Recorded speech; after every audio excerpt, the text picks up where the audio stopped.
There were 10 items on the agenda. Apparently, some are no longer on the agenda, and we'll work through that as we go through the meeting. We will start with 637 Eagle Road. I don't believe, Mr. Holden, I don't believe Mr. Smarga is here at this point in time. Okay. The engineer for that project. Okay. Well, then we will put that one on the back burner.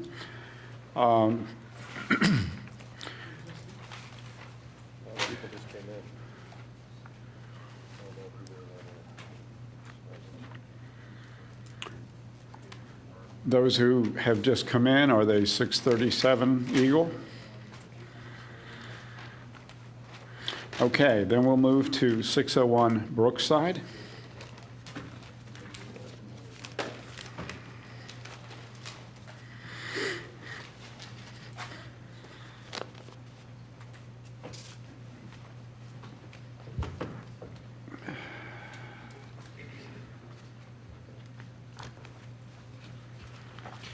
Good evening. I'm Matthew Paolino here on behalf of the applicant. You may remember, I think it's maybe the third time or so it's been in front of you. It started in May. I wasn't at the last meeting. Dave Fiorello from Omni was, but my understanding is it was.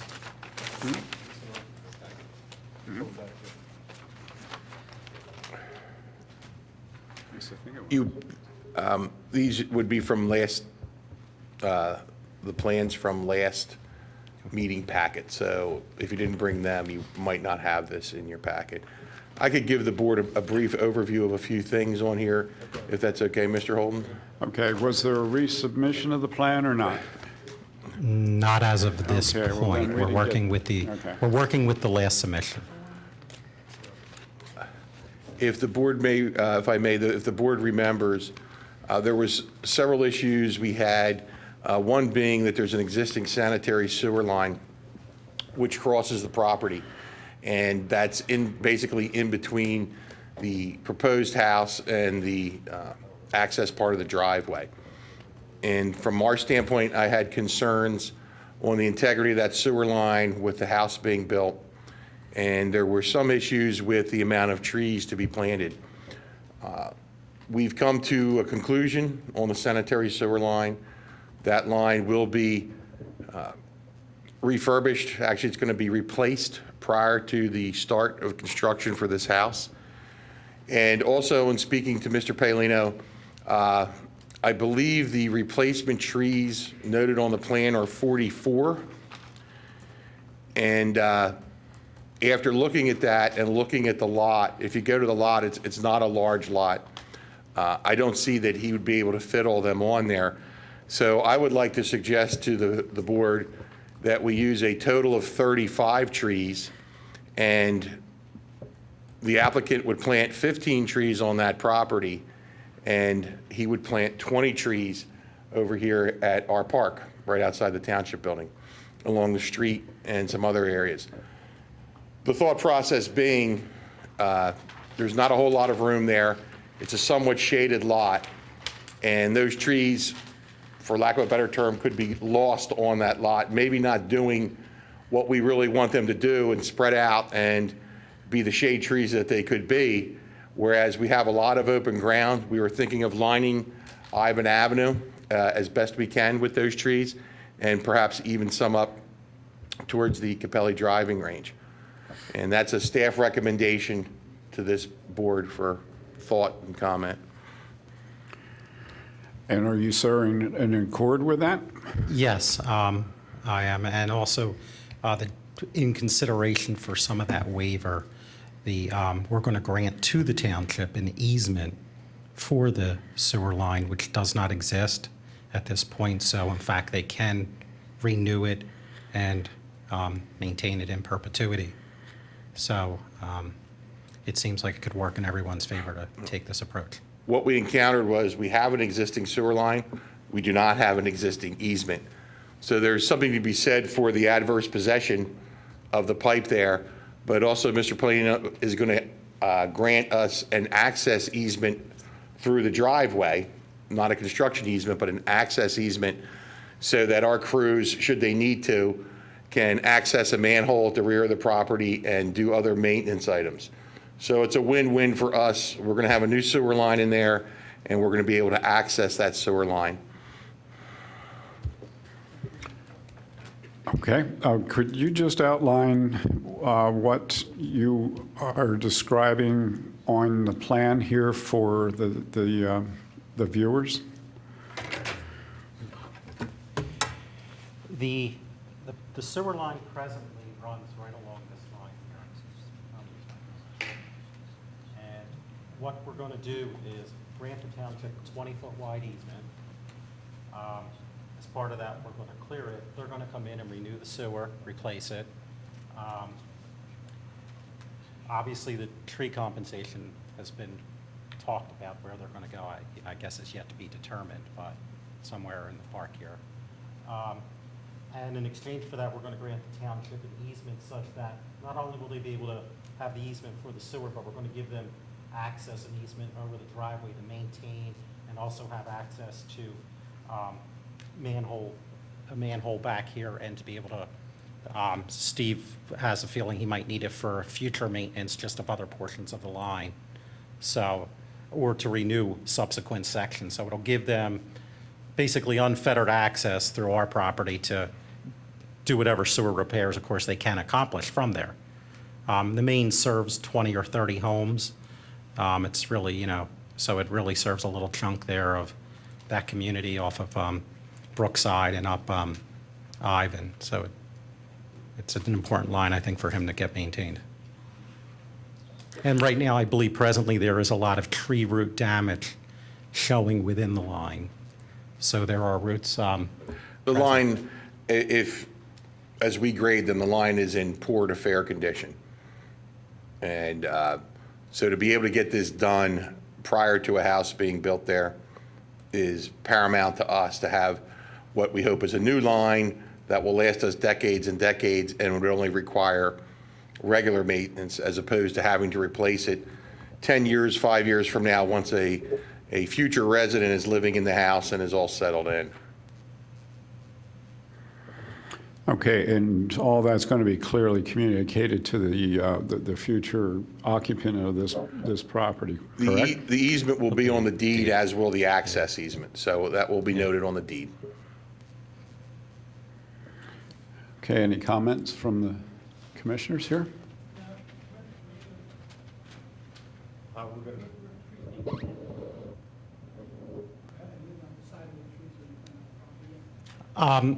We have not, but they'll be from your list, I guess, of approved trees at this point, or we can pick from some of the ones we already submitted. We're open for some suggestion too, especially with respect to maybe the trees that are going within the park area, obviously. They would have to be from your approved list, and if this board wishes to provide the types of trees you'd like to see there, we'll convey that to the applicant and have them taken care of.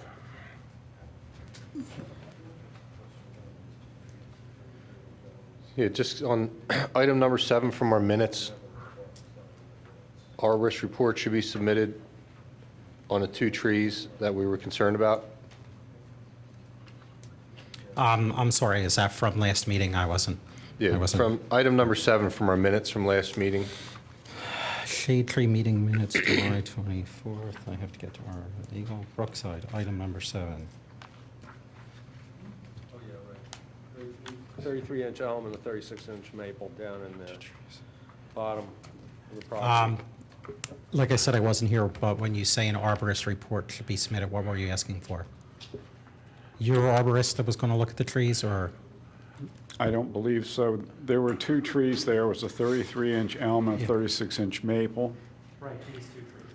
Correct. Yeah. And there was some dispute as to whether they were on their neighbor property, or one of them apparently appears to be right on the neighbor, and the other one appears to be on the line, and we wanted That's some correct. resolution as to which way that was going. Well, all I could assume is they're plotted correctly. The surveyor did plot them. So, I mean, they are what they are. You know, we can't I don't know how the ordinance wants to treat a neighbor's tree, but it would be my thought that if a neighbor has a tree close to the line, we put tree protection around it like we would any other tree, and we can't not do our construction project or build this home because a neighbor's tree has roots that are extending onto our property. You know, we respect it, but we can't have a taking of our property via the fact that a neighbor has planted a tree close to the property line, and Right. its roots are now encroaching. But you can't harm the tree either. Well, we don't go out of our way to harm the tree, but the mere fact that if we're doing something we're legally entitled to do with on our property, You're not entitled to harm it, because then you're going to own it, and then you got to replace it, and it's not your tree. So, well, that's, The you know, I'm not stipulation- sure where the ordinance well, the stipulation goes with that. number 4 was to provide written correspondence to the neighbor with what you plan to do, We bought this lot from the neighbor. The neighbor's well aware of what we're doing. and the neighbor behind you. They're also aware because of the garage. They both, I met them both. They're well aware of what we're doing, and, you know, they're for sale, actually. The one neighbor has their house for sale. That's why we ended up buying the lot. They called us to buy the property from them before they sold their present house.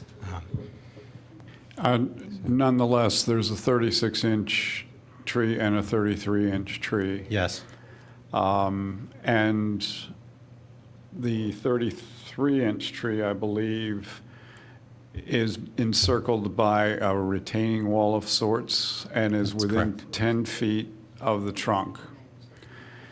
And that same retaining wall then comes down and makes a curve within a similar distance of a neighbor's tree that you probably don't own yet.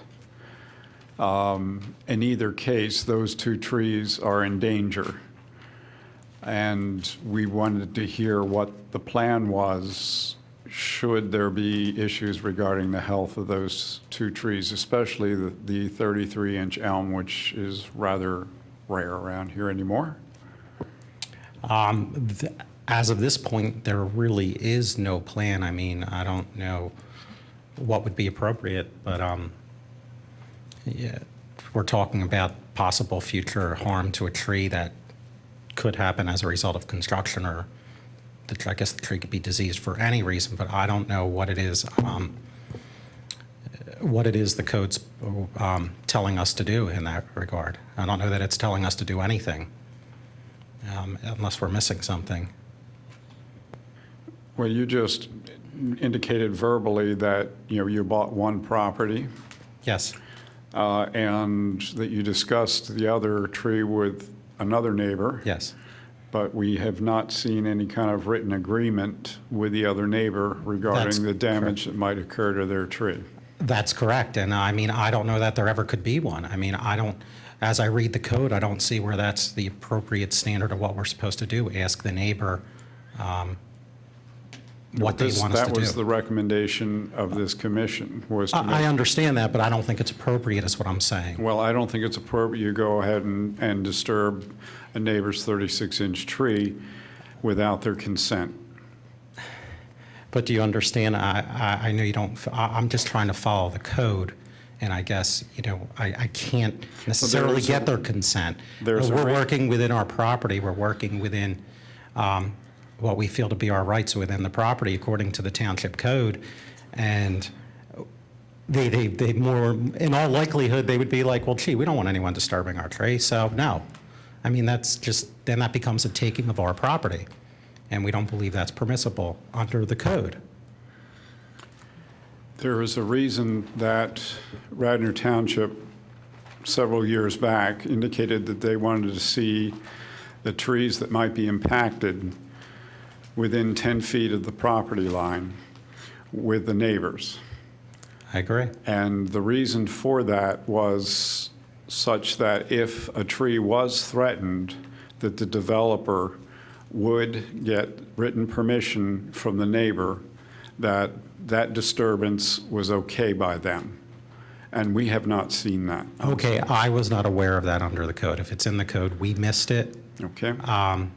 I'm not sure what section it says it in the code, but maybe you can refer it to It's us. 3-C, it's on page 10. So we will forward that to the engineer and have him deal with it. So we will give the neighbor written notice of the intent to work and submit that, I guess. Okay, and I also recommend that should there be any kind of damage done to the 33-inch elm, that already be built into your tree replacement formula, because I see no way that a 33-inch elm is going to survive the construction that you're suggesting. Question, what is the retaining wall portion or whatever it is around that, the 33, is a 33-inch elm halfway up the property line on the left, a little bump? What's the radius of that? Right here, you're saying? Yeah. The real question is how far is that from the, It's not delineated. I'd have to scale it. My feeling is it's approximately 10 feet based on the scale that I'm seeing here. It's an inch equals 10 feet. So that's what I'm eyeballing it to be. what's the root structure of that 36-inch? I mean, does it go down or does it go out, elm trees? I'll let Jim speak to that. It goes both ways, but Jim? Both ways, but mostly they're very, the roots need air and water, so they're up close to the surface. So how far out from the trunk are they going to extend? I mean, when he puts that retaining wall, he's going to run into the roots, is that correct? Yeah, he's probably going to cut 50% of the root system off of the tree. That's not good. My other question is, if you look on the opposite corner of the property in the back, on the property next door, there's a tree. It's a 28-inch ash. You're going to, I assume, put some kind of protective fencing around it. The sanitary line that you're going to be putting back there would seem to me to be far enough away from it that she shouldn't run into a lot of trouble. You see the spot I'm talking about? No. Put your finger straight up. A little further, nope, to the right, to your right, that one. It's off the property, but the roots are probably extending over. You're not, if the sanitary line is that line with the double S in it, right? It's got the double wide right away. That's correct, but I'm not sure, you'd have to ask Steve where they intend to exactly relocate it. Mr. McCone, that line will be burst in place. Okay. Well, then there's going to be no damage. So there'll be an entry pit on Ivan, and there'll be an exit pit on the property above this on Harbison. So in between those 2 points, there'll be no excavation, no open cut. It's strictly done in situ in the ground. What's the process called? It's Burst? called pipe bursting. So in essence, what happens is the existing pipe is where it sits. Another pipe with a steel head is pulled through the existing pipe. It shatters the old pipe and pulls a new PVC pipe in its place. And that way there's no cut, there's no dig, there's just an entry and an exit port. That's cool. Hey, works for me. Okay, so we don't have to worry about the damaging that one. Yeah. All right, thank you. Just Howard, just to go back to that point number 7 about the arborist report, we'd asked to have a tree evaluation done by their arborist as to the condition of both those trees, just to so maybe they're dead. I mean, I don't know what they are. I don't believe them to be dead at this point. I don't remember. I haven't been there in a few months, but we can have an arborist prepare a report. Like I said, in reading that, I didn't know if the township arborist was the one going to prepare the report to document the condition, but we can do it.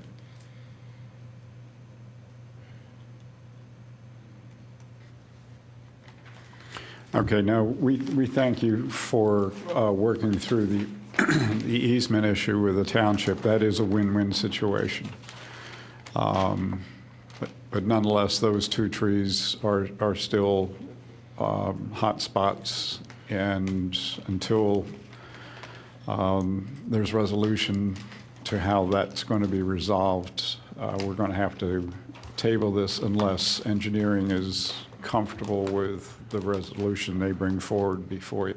What I would recommend, Mr. Chair, is that the applicant, as soon as possible, gets that report to our arborist, John Rockwell Hossback. The grading permit has still not been issued because this has not made it out of Shade Tree Commission. So we'll note what we discussed on the plan tonight, or the applicant will note what was discussed on the plan tonight. They will get those reports to John Hosback. Whatever recommendations John Hosback makes, whether it be root pruning or deep root feeding, again, the applicant, my suggestion is the applicant be required to have that noted on the plan, and that will be part of his construction process. He would even have to escrow that money, until that work was done. And that way it can leave this commission, get through engineering, and we should still satisfy all the requirements of the Shade Tree Commission. And not have to come back again. The applicant this has been about 3 months for this particular lot. Steve, have you talked to Tammy about the trees along Ivan? Not yet. Okay. I mean, I'm the Parks and Rec guy. I think it's a great idea. I like it. So, this is not something that's going to happen tomorrow. When the applicant gets to the point of planning their lot, by that time, we'll have whatever input we need from the appropriate parties. We'll mark those spots, give the applicant the tree list, and then he can go to town on the park property. Okay, good. After the issuance of the grading permit, though, if there's a fall planting season that comes, we can actually, plant your trees in advance of ours. Ours would not be planted till, That'd be great. next year, but from the township side, we could get the trees into the park if there's a good, window this fall to do it, assuming the township's ready. Great. I do have a question. The distance between that little bump out on the retaining wall and the foundation of the house, what is that, a couple Well, feet? it's, once again, if this is about 10 feet, you're probably looking at 6 to 7. Just, So increasing the radius of that little bump out, that would make it further away from the roots of the tree, but that would also limit the amount of space between the house and the retaining wall. that's correct. It's already pretty much at a minimum in that sense. We're trying to, the house is sort of positioned where it is because we were designing it to respect a 20-foot easement, even though technically a 20-foot easement didn't exist. But Yeah. we're treating it and we designed it as if one did. Then that's the easement they like to have for a sewer. I think it's standard language for them, so in giving them that, we're respecting that easement, which is sort of limiting us in that direction. I'm just throwing that out here. Would there be any circumstance, Mr. Orsini, about possibly narrowing the easement slightly so the house could be moved so that the thing could be made larger? Or is that pie in the sky? In reality, a 20-foot easement, okay, the standard easement language will read, Radnor Township has the right to own, operate, maintain, enlarge, remove, pretty standard stuff for a 20-foot easement. The reality of it is, a pipe at 6 or 7 feet, if you have to go in there to actually dig it up, 20 feet is not a lot of room. If you pictured orange fence on either side and you have a trench in the middle of this easement that's 8 feet deep and you have a spoil pile, in the end, it actually becomes somewhat tight. I would like to keep that at our standard easement width, and that's not just a Radnor standard, that's everywhere, 20-foot sanitary sewer easement. In the event someday when we're all long gone, somebody else in this position has to go in there and rip that pipe up, that 20-foot easement would be appropriate. Thank you. It was worth asking the question, even if the answer is no. Thanks.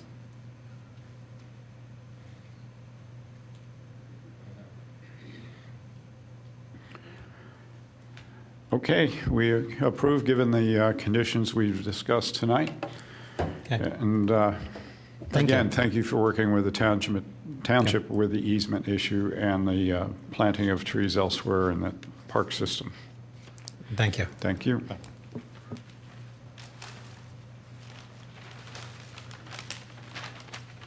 So, Mr. Chairman, we'll note that that's approved with the conditions, and that'll go back to the applicant and Dave Fiorello to be noted on the plans, and along with the issues with John Hosback. Yeah, correct. And I highly recommend that John monitor the progress of the project closely. 800 Montparnasse Place.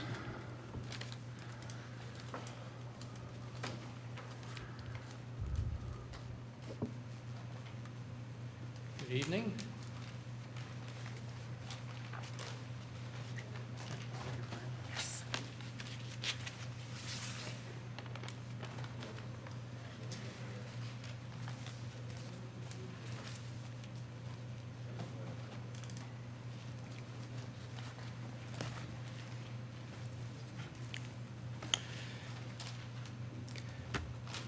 It's good to see everyone. I'm here representing 800 Montparnasse.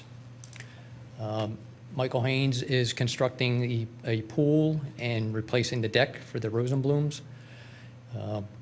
I believe most of you remember from last month, I was not here, but you were, that there were some questions about some trees. So we believe we have resolved some of those issues. I know one of the questions that was brought up was about tweaking the location of the pool. We went back and looked at some grading and felt that the pool, and in discussion with the homeowners, that their preference is to keep the pool in that location. There's 3 trees that we're looking to relocate onto the property. And in consultation with the arborist, they were looking at, there's 3 trees right in this area, immediately behind the home, where the deck's going to be replaced, and right in the center of the pool. There's also 3 trees behind the proposed pool house. And then, if you'll recall, there was I think it's an ash and a maple that are growing into each other in the back, and then there's a dying ash in the back. But the dying ash, obviously, we want to take down, and then the 2 trees growing together, we're looking to have removed. So there's 5 trees that they want to remove and 3 trees to replace. And they were looking at these 2 areas to put the replacement trees. Just to show you, this is the architect's plan.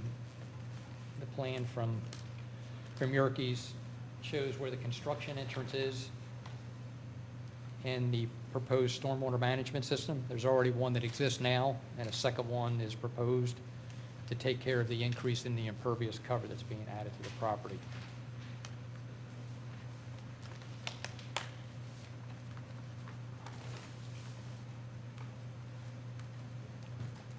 So we would like to get the commission's approval for the removal of the 5 trees and the relocation of the 3.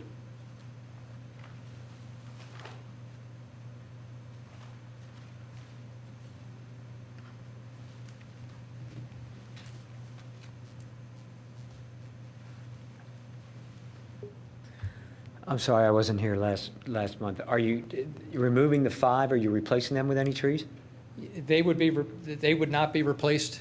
They would be, the 3 trees that are being relocated would be the ones that are shifted to this area. I know that they have plans to upgrade some of the vegetation at a later point in time after everything is completed and they have a better idea of how things lay out. But at this point, they're not proposing to replace anything. There'll be a net reduction. I'm sorry? There'll be a net reduction of trees on the property. Yes, By 5. it'd be 5.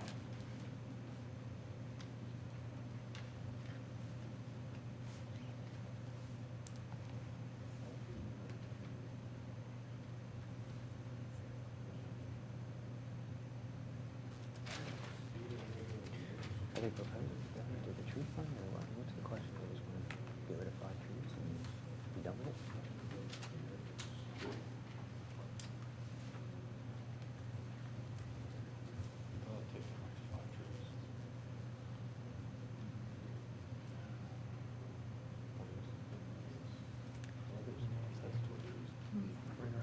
More trees in?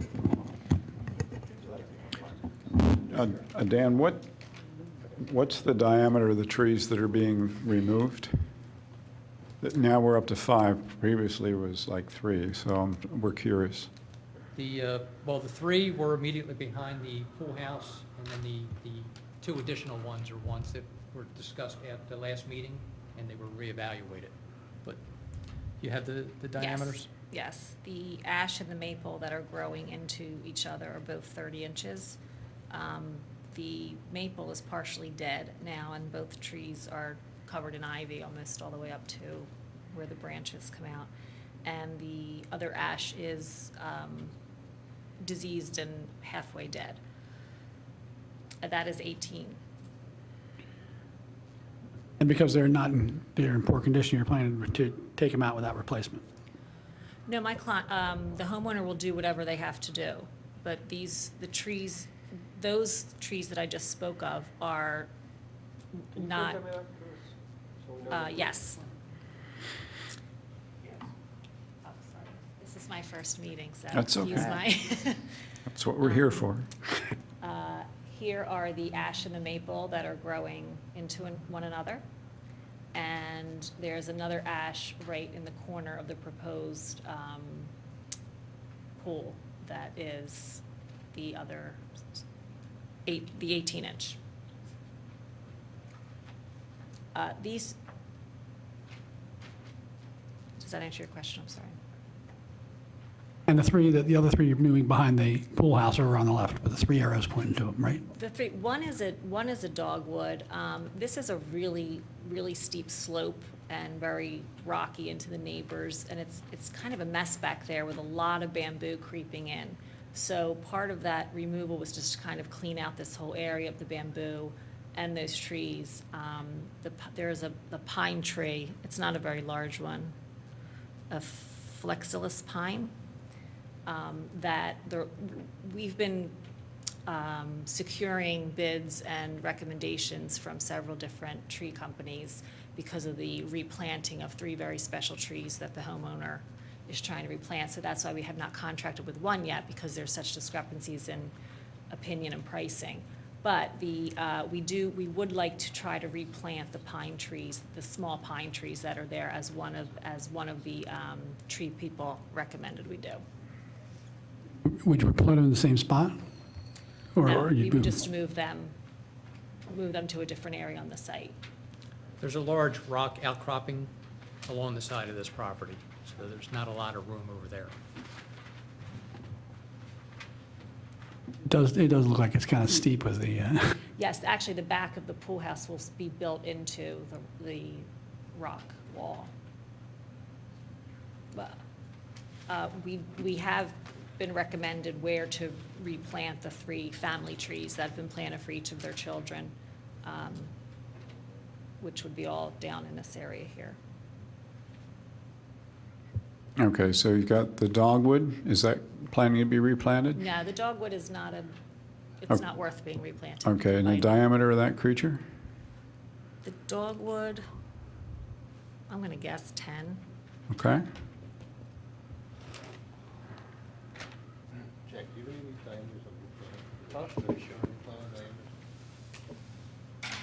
No, I thought we were gonna get, yeah, some diameters, 24 inch, 28 inch, some of them don't have.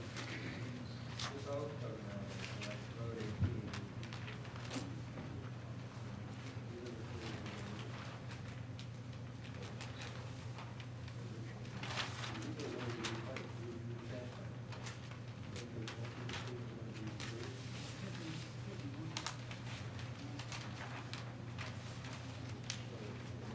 These are the 3. Relocated, okay. There is a very large Japanese snowbell that is right here that is going to be relocated down into this area. There is another vine leaf maple that is here that will also be relocated into this area. And there's a very small ornamental, I believe that is the cut leaf maple. Okay. That will be, Japanese maple at 12 inches. Japanese snowbell's the large transplant. So they're transplanting 6 trees. You're transplanting 6 trees? The Well, 3 we're by the definitely house? transplanting 3. If we go with the recommendation of the one arborist, we will also transplant the pine back in here. Or else they're going away, the 3 behind the pool house. Right, and we'll replant something. If they're not worth replanting as You'll put far something as else in. monetary, then we will as I said, the homeowner has no problem planting. They're improving the property and doing a lot to improve the property. And what's the tree in the middle of the pool? Oh, this is one of the maples. Okay. You'll have to excuse me, I'm not sure if it's the cut leaf or the vine leaf. It's one of the two.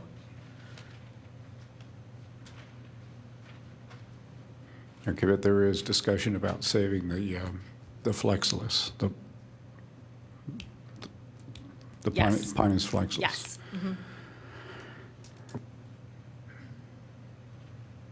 Apparently, because they're not that large, they would be easy to transplant.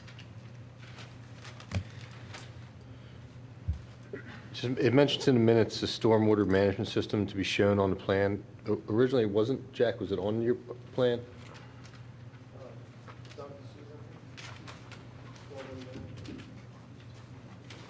Dan, do you have that on your plan? Where you got, point that out to me? Yeah, it's on the American one. Yeah. Or the, page 2. There's an existing system located here. And then there's a proposed system a little bit closer to the house in the pool area. Similar size. So you're just hooking them together? No, they'd be completely separate, Oh, they're completely separate? yes. Okay. The problem is, once we dig close to it, there's crushed stone surrounding the pipes, and they'll just spill out. So we don't want to mess with it. We just put a new one right next to it. Can you point out your inlets there? I can't really see them too well on. Well, there's an inlet here, Right? and then there's a discharge pipe along here. And the downspouts are tied in. There's an inlet along here, along the driveway. Okay. That's tied into the system. Where's the spiller going? Right there? This is the discharge pipe. Do you got a spiller at the end of that, Dan, or is it? That is it's an 8-inch pipe with a 3-inch orifice, so it's a 3-inch, it's the equivalent of a 3-inch pipe that's coming out. So, the velocity didn't require any extra measures, Oh, okay. but, it's starting to get steep in there, so it is something we can take a look at to make sure. And there's no other trees near there impacting that Now, setup? there's one to the side and there's one down off the property, and there was none directly in front of it. Okay.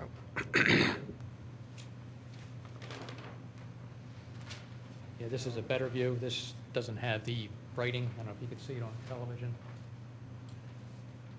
So the discharge was right in here, so there's no trees below it.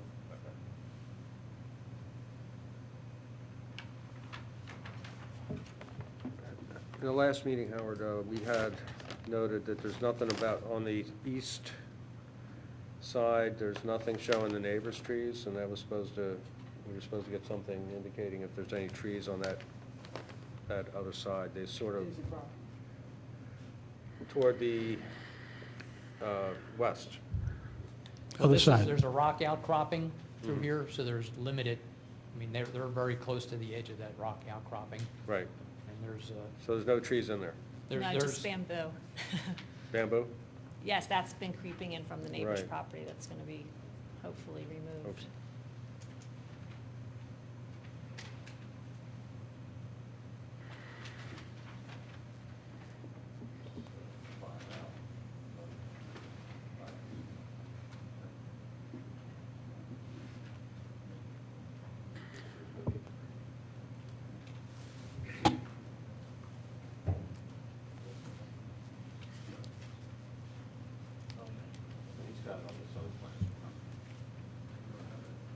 Dan, that's your tree protection? Is that your tree protection there? Yes, there's tree protection and silt fence. And the tree protection's been updated to reflect the new ordinance. You didn't give us these plans. It shows the trees that are being taken out and the tree protection. You don't have that.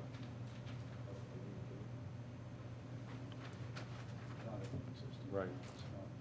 No, you don't have them? No, we don't have that. So we can't see the tree protection. I can't really see this size. Do you want to bring that up? Just while you got it, Dan, just for my information, the soil stockpile is located in that circle there? Right here. Okay, that wasn't on the other plan, that's all. Okay.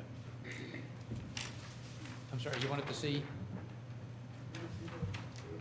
Yeah, I'd like to. Because I'm still not clear what trees are coming out, where the tree protection is. The tree protection is self-vegetation, we want it parallel. The trees, they're being relocated or right in this area, right behind them. These three are coming out, right? Well, these say relocated. Right. And there's one that they are looking to relocate. But trees to be relocated on property, so Yeah, there's only one of them that they feel is worth trying to keep. So you could be replanting 3 trees or you're replanting 4, is that right? Yes. Yeah, and you're taking 5 out. Right. And I'm being told that the homeowner would be happy to plant more trees. Okay.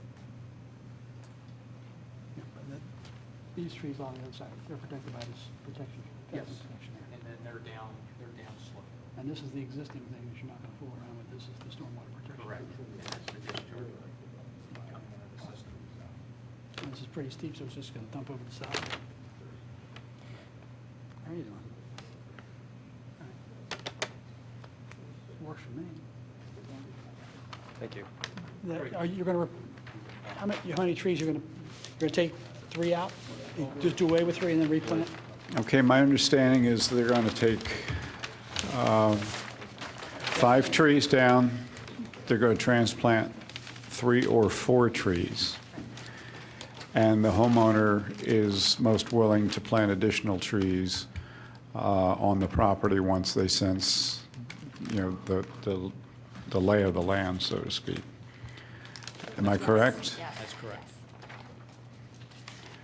Okay, are we good with it? They're going to plant as many as the ordinance says they have to replant. You're going to plant the number of trees, the replacement trees that the ordinance says, right? 3 for 1? It depends on the diameter. Oh, okay. But yeah, we can comply with Absolutely. the requirement. Yeah. I'm fine with it. They're not They're not really removing that. required to right now, but they're in good faith going to plant additional trees, from my understanding. So, do we monitor that, or does Steve? Does he know that? Okay, and we're going to ask again the township arborist just to keep an eye on this as it progresses. Absolutely. Okay, thank you. Thank you.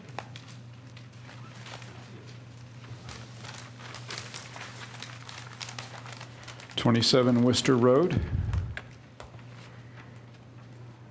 I believe, Mr. Chairman, that was one of the ones that was removed at a late date. 208 Ithan Creek Road.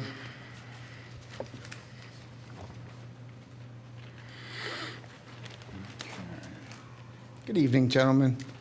My name is Dave Alexander. I'm a professional land surveyor, and I have made a permit plan for the owner applicant, John McGrath, who has attended also with me.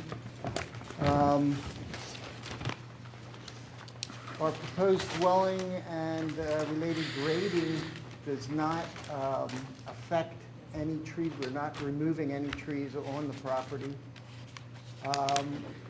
The trees that we're showing to be placed on the property were in accordance with this Scardino subdivision plan. We basically followed the same plant list that was approved in 2007 with those drawings. And the locations are generally in the same place also. We are protecting 3 larger trees there and 1 smaller tree on the property in the front. We are going to have tree protection fencing installed on those prior to any grading. And look for your approval and any recommendation you might have.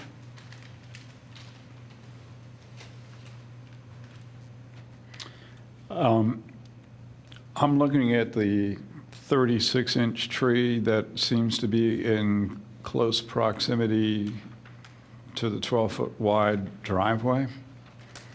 Yes. It appears to me your scale is 1 inch equals 40 feet, And you are about a half an inch, especially when you consider construction.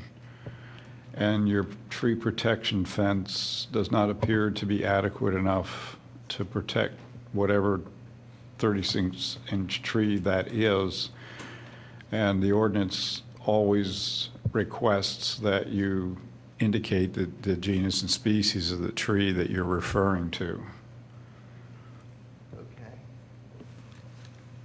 You are, 36 inches is now above the heritage tree realm in the ordinance. I have been to this site, and I know these trees are sycamores, or these three large trees. And one maple. The two large ones are sycamores. Okay, regardless, the close proximity of that driveway to what appears to be the center of that tree, It's approximately 20 feet. it, by scale, is about 20 feet. And the recommendation is to be of a greater amount? If possible, whatever you can do to get away from the trunk of that tree. Right, we could slightly move the driveway and tighten up the grading to that line and provide additional, perhaps 8 feet, if that's appropriate. Just going to kick it into that maple tree. Do you have the diameter? There's two sycamore trees in a row. You got a 36-inch. Then what's the diameter of the one closer to the street there? I can't really read it. I can't really read it on the plan. The maple is 24 inches. No, there's two sycamore trees on that same side. Yeah, they're both 36 inch. Oh, they're both 36? Okay. There's an existing wall, stone wall in there, about 2 foot high, that encompasses around these trees currently. Is that going to remain? The tree, is the wall going to stay there? It will remain. It will remain. How deeply down below the surface, you're doing it, I assume, right along the edge of the walls where the driveway is going to go? Or am I misunderstanding? No, the existing wall ends prior to the driveway. Oh, it's along the avenue. Never Yeah, mind. it's along Ivan Creek Road, actually. Okay. Do you know the condition of the trees presently, the sycamores or the maple? Is one worse than the other, or are they both They comparatively both healthy? seem healthy. The maple's also a healthy tree? It's a healthy tree. Do you know what kind of maple that is? It's kind of important to us that if you knew what kind of maple that was. Sugar maple, silver maple? I don't off the top of my head, but I believe it to be a sugar. I mean, it has the broad leaf and the structure of a sugar maple, but I'd have to verify that to be sure. All right. I could put it on the drawing.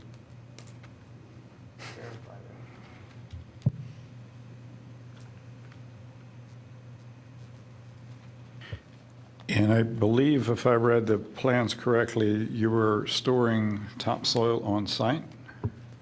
That's correct, but we also have the ability to utilize the Lot 2 area for temporary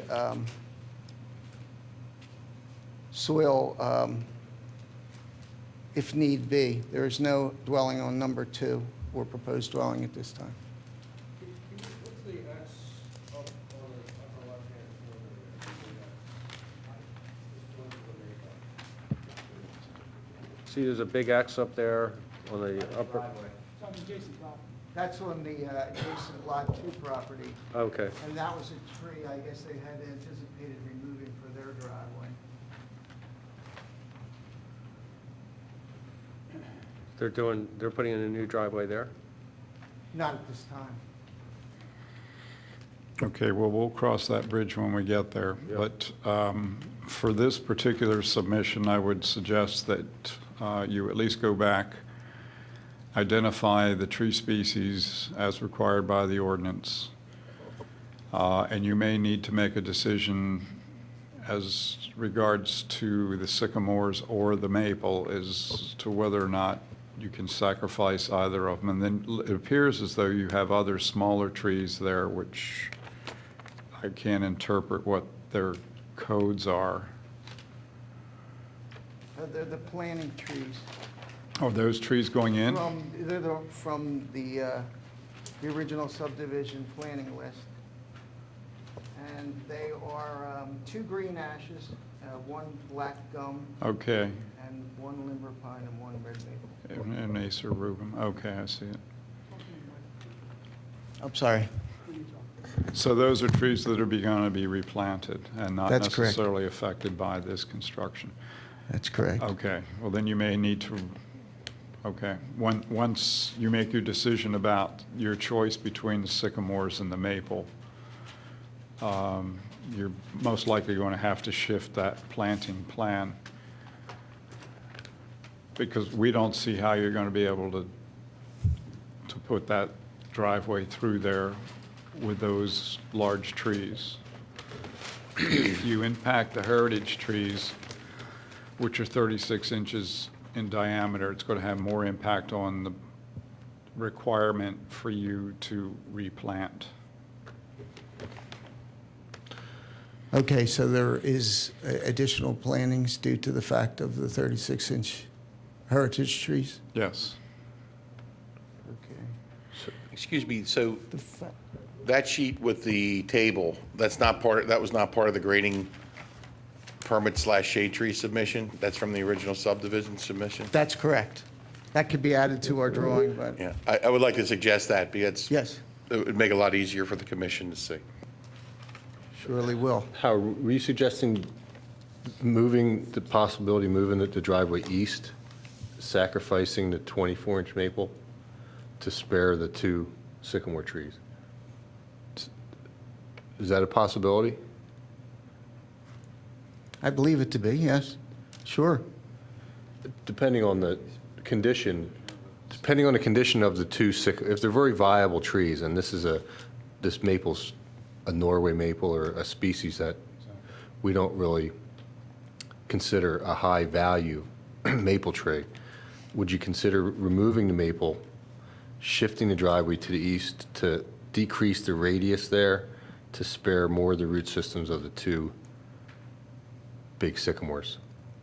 You'd be shifting that driveway down toward the east, if that's possible. I don't know what the egress on the street is, if that could be done or not.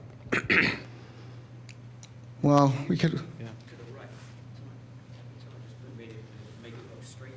Well, I'm wondering, would it be better to come in, if we're going to move the driveway anyway, would it be better just to come in from this angle here?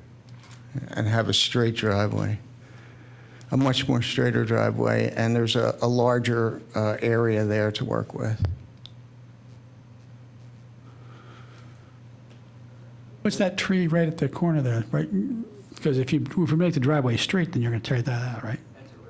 That's an 8-inch red maple. Okay, well, then It's it's, encompassed by that wall. We would miss that. We would miss that. Would you have to, can you do that on top of the water line like that? Can you put the driveway in on top of the water line?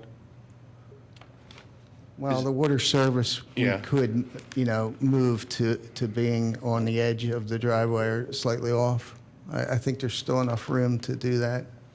Are you showing the rest of your utilities there, your sewer? Sewer is from the back. There's an extension of the sewer. I got that. A new manhole, and the lateral comes up from the back. And your electric? Electric is not shown. Is it going underground, do you know, or gas? We would be going underground. I don't see any gas shown either.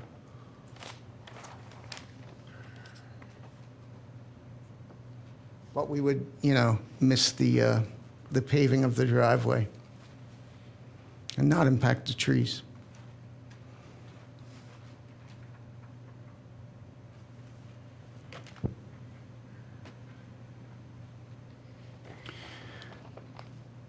Mr. Norsini, there is an existing granite curb that's on the roadway there. That would not necessarily impact either their proposed entrance, nor if they moved it over closer to the neighboring property line. No, Mr. Chairman, what they'd be required to do is take the existing curb and lower it to make a driveway depression. So there'd be some, excuse me, minor excavation to do that, but really that whole frontage is wide open to provide access to them. Okay.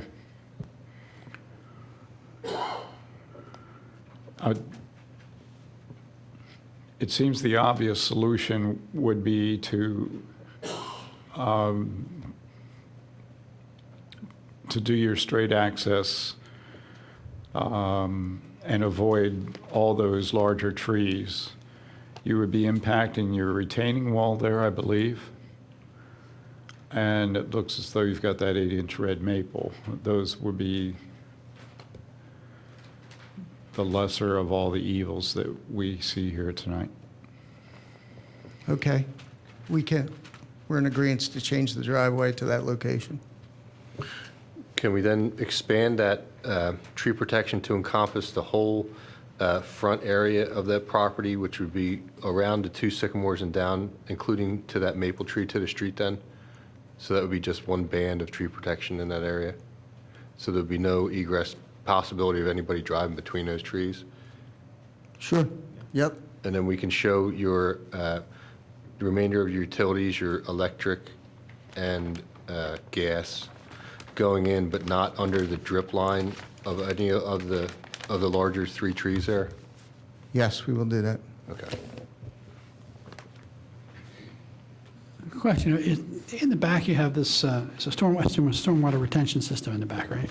That's correct. There's nothing, no trees or anything out at that point, are there? No, that's all lawn area or meadow type. Thank you.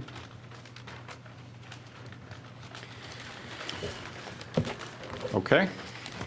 Okay, we'll Thank you. revise the plan accordingly. Note about that, on that replanting, Howard, could they stay away from planting ash varieties? Did they put that in with something else? Yeah, that's a good point. There is an ash borer currently running through this area. You know, we get these periodic infestations of things, and while those things happen, we recommend people not encourage further infestations. Okay. Right now, the white oak family seems to be healthy. So white oak is a good substitute for the green. Yeah, green ash. and honey locusts, you know, those kind of large canopy trees don't seem to be succumbing to any kind of disease or insects. Okay. So the ash is maybe as great as what happened with the chestnuts and the elms. Yeah. With this green ash, this green emerald borer, very destructive. It's heading this way. So you plant a tree, it might just end up being Killed dead in a anyhow. couple of years. Yeah. All right, we'll change the plant list for those two and also put it on the drawing as suggested earlier. Okay. Would you be able to resubmit them to Mary Ann Cassidy within perhaps 2 weeks? Oh, yes, Okay, great. Sure we can. The revised, thank you. revised plan, grading plan. So that goes through you folks, and they don't Right. It'll have to come back and to it'll be us. on Okay. your resubmission, it won't go on next month's agenda till we receive your plans. So your resubmission of the revised plans brings it back to this board. Okay. Thank you, gentlemen. Sorry, and maybe I'm overstepping. Do you wish to have this come back to you in 1 month, or no? Do you want? I think you clearly understand what our objectives are here, and we're good if Fantastic. Okay. you oversee it. Okay. So then your next process will be the grading permit with these revisions. Yes, Perfect. Sorry, I apologize. Even better. Thank you. fine. Thank you.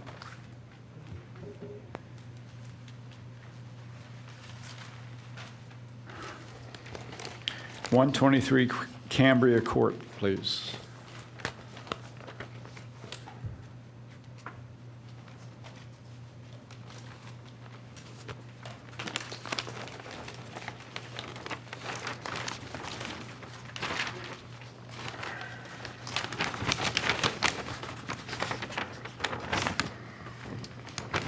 My name is Sean Swanson. I represent the builder.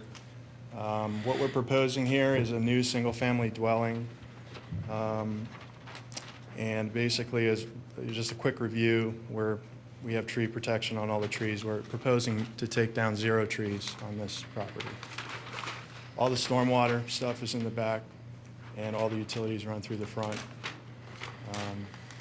Garage is on the high side, so you can see the grading here. There's a swale that runs around the back, so all the water runs out the back lot here.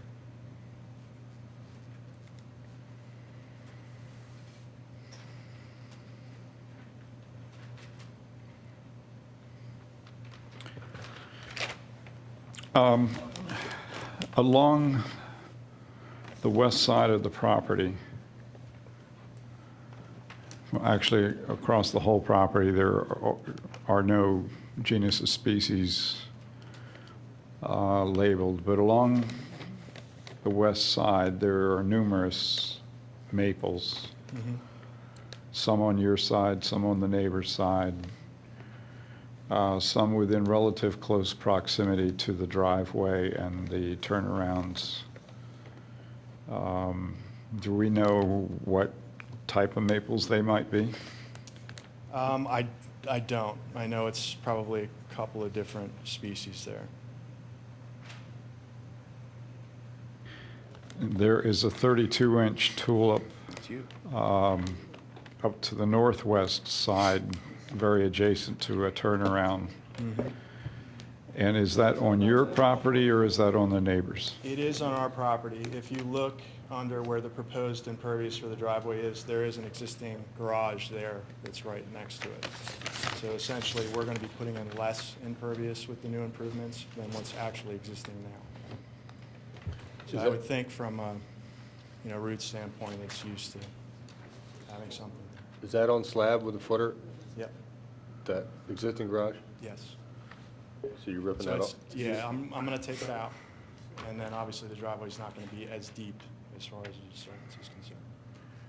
Mr. Chairman, the trees you mentioned on the left side of the driveway are all within a few feet of the proposed grading. And I know the applicant stating they're not taking down any trees, but I think there's going to be, if you look at the grading contour, the finished contour proposed, it either goes through the tree or what may be a drip line of a tree. It's within a couple of feet. 2 feet, You're cutting a swale there? 1 Off that foot. drive? We're proposing one, we don't have to. I mean, that's something we can change. I mean, I could even, You got to move water from the backyard out that way? I do, but I mean, we could probably figure something out with the driveway. I mean, in occasions like this, we've curved the driveway to try to bring it out the front of the driveway, or across it over to the front, because that's eventually where it's going to go. But even without the grade change, the close proximity to your construction is very, very close. Well, construction of a driveway and construction of principal structure are two separate things. I mean, Well, they are, but 'Cause we're not- they both get into the root systems of Right. trees. Yeah, I would say there's a driveway there now, obviously. It's not as big, doesn't go all the way as far. You can see the existing house there. So that swale, a lot of that is there. But we are proposing, obviously, to topsoil it, and that is going to be within our disturbance. First off, I would recommend that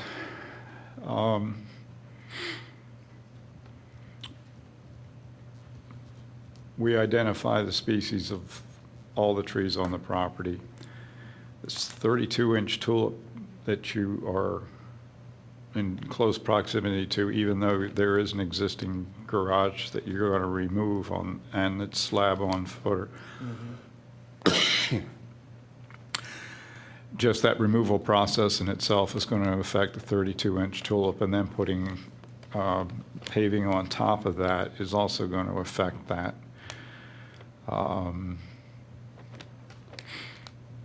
So I think all those issues need to be addressed. What's your recommendation on that?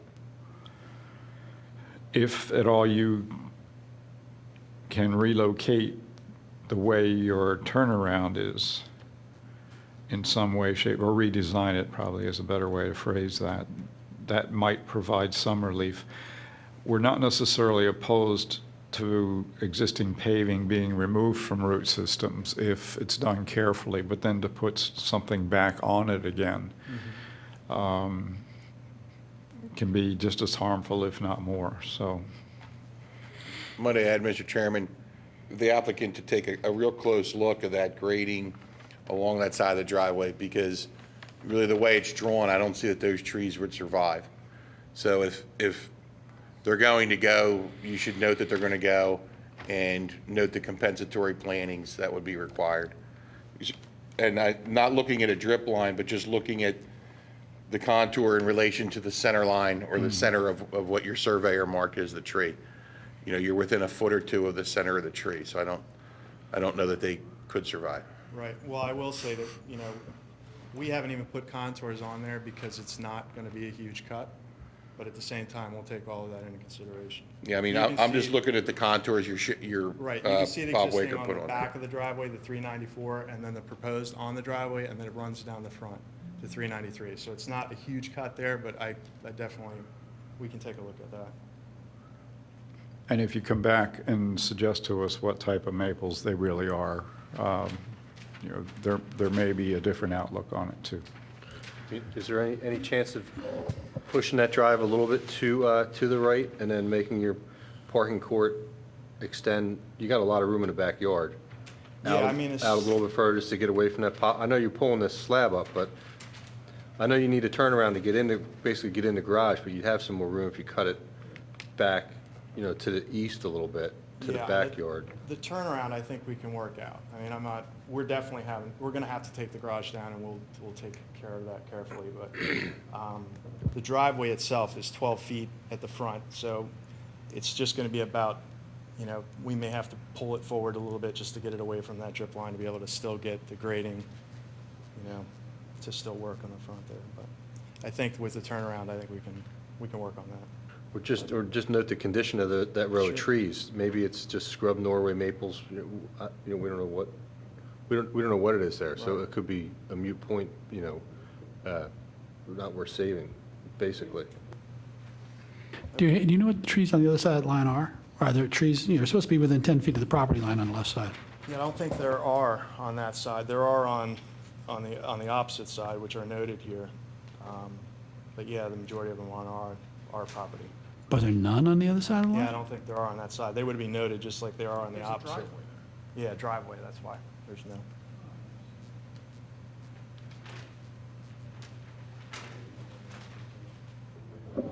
One last item for the applicant, you need to update your tree fence protection Yeah, we will. detail. Just a note on that, running along the back of the property there, there's a line with a box. What is that? And there's a line with a circle as a tree protection, right? You're talking about this guy right here? No, up to your left. There's a line with squares on it. Line with squares on it. It would be. This guy. No, due north, up top north, to your left. To your, Yep, keep going north there. Yep, see that line that goes along the top thing there? here? It's like, that's a tree protection, the line Right. with the circle, right? Right. And then what's the line with the squares there that your pen's on? I think it's the same thing. It's just a different font. It's just tree protection there. This is all bamboo back here, that line. Okay. And that's just showing that that's basically silt fence so that we don't go through our limits of disturbance. I think for our ENS plan, we have to be under, an acre disturbance. We show that there by not saying that we're not going to go back into the bamboo. Okay.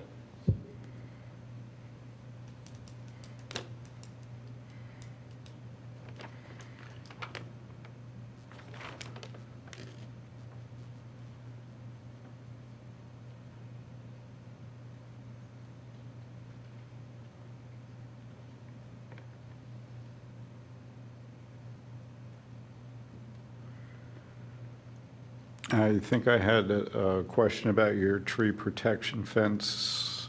It did not appear either that or conflicted but did not appear to be in compliance with the ordinance. Yeah, Mr. Norrisini just noted that. We'll Okay. definitely change that and comply with the ordinance.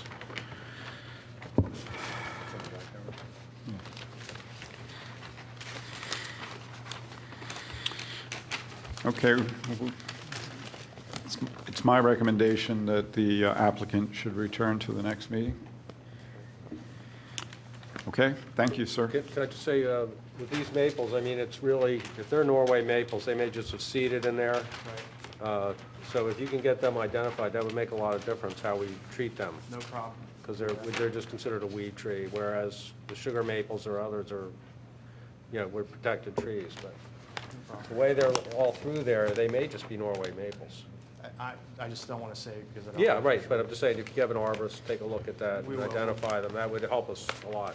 No, Give you the max flexibility. Okay. 820 Vauclain.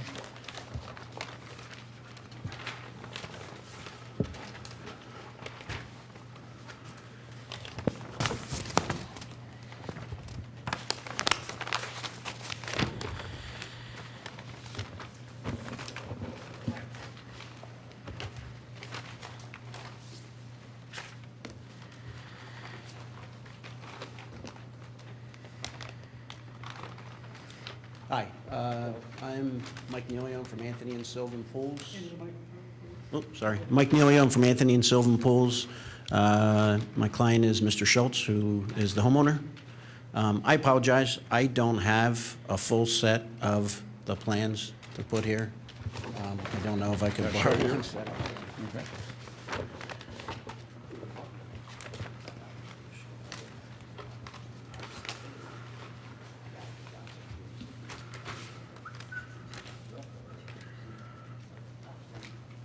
Stapled.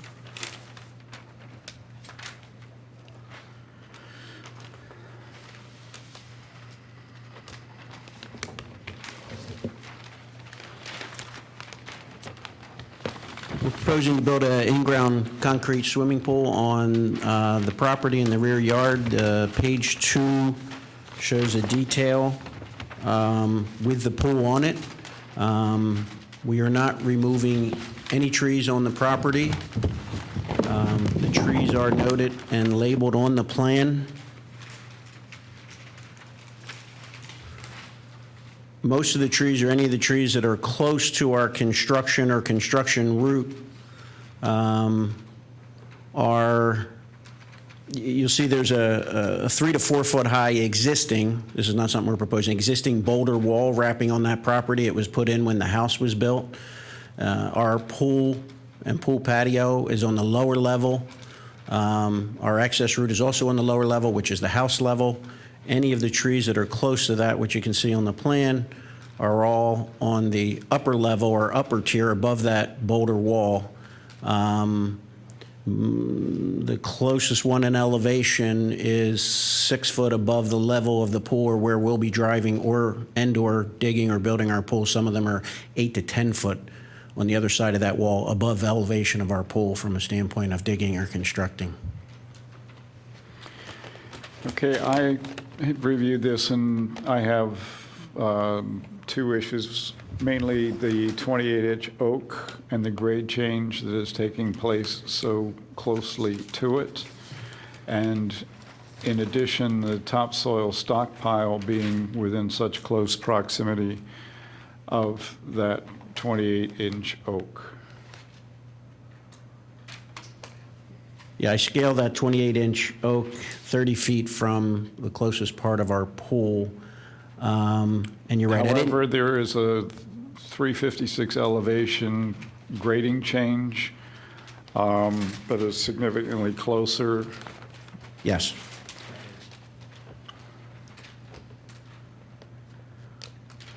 About 18, 19 feet, that grading change right there, yes. Okay. And again, the topsoil stockpile being what appears to be within even closer proximity of that oak.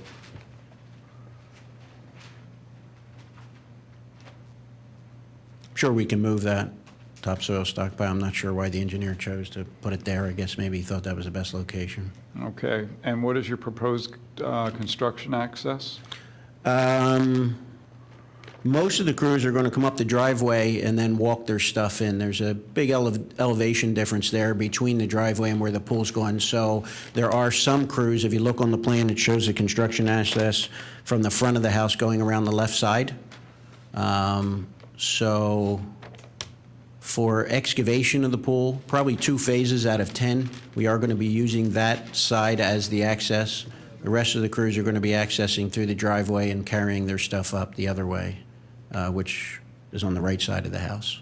He does show a construction route there.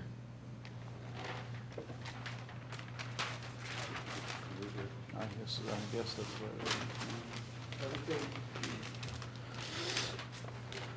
Everything's staying on site? I'm sorry? Everything's going to stay on site? Yes. How are you going to get the stone in? Are you coming in off the driveway, across the front walk, or Stone for the bottom of the pool? the bottom of the pool stone. Now, that's excavation, so we're going to be bringing that in. Right. So the day of excavation, which typically is a 1-2 day process, will be coming in the left side of the house there. They'll be coming in with a machine to dig the pool, and then, because we can't get a typical dump truck that we use around that side, it's too tight, too close, what they typically do is the dump truck will stay on the driveway, and the guy digging the pool will literally go back and forth, the backhoe, or it's a front-end loader, actually, and will carry that stone to the backyard with his machine. It's a crushed stone. We put 2 to 4 inches on the bottom of the pool. There's some pretty big trees out front here. I guess a 34-inch beech and a 38-inch oak in the front yard. You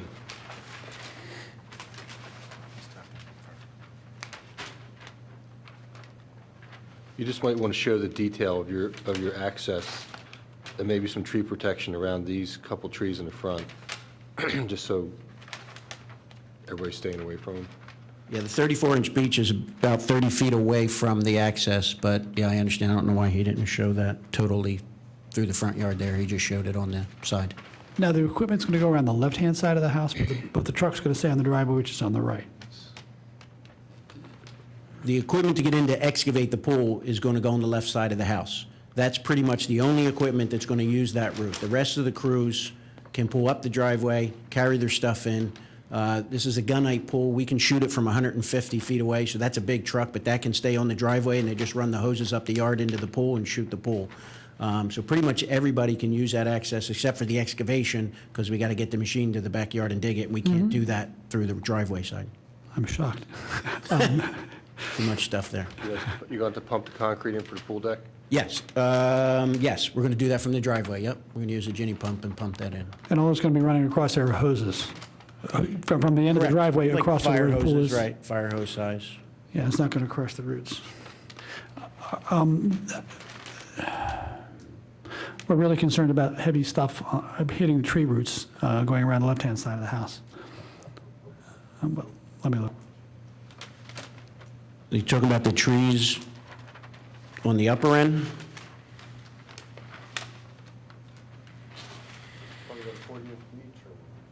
Well, there's, what's this 24-inch PL, poplar, is that it? Yeah. 24-inch poplar. You see that right about where this thing is, the scale? Is that going to be adversely affected by that? That's about 22 feet away from the access route. And it's just a backhoe? It's a front-end loader, correct. So All right. 8-foot wide machine's got an 8-foot wide bucket on the front. It ramps into the shallow end of the pool to dig it. Okay. And it's just got big fat tires, rubber tires on the back. It's actually a metal track machine, It's a metal track machine? yes. Now, how much is it going to go between that boulder wall? Is that a boulder wall in the back? Yes. It's like a It's retaining wall? about, it's averages 3 to 4 feet in height, that wall that's there now. And there's enough space to get that machine between those two? And I'm sorry? You can be There's able enough to... space, yes. All right.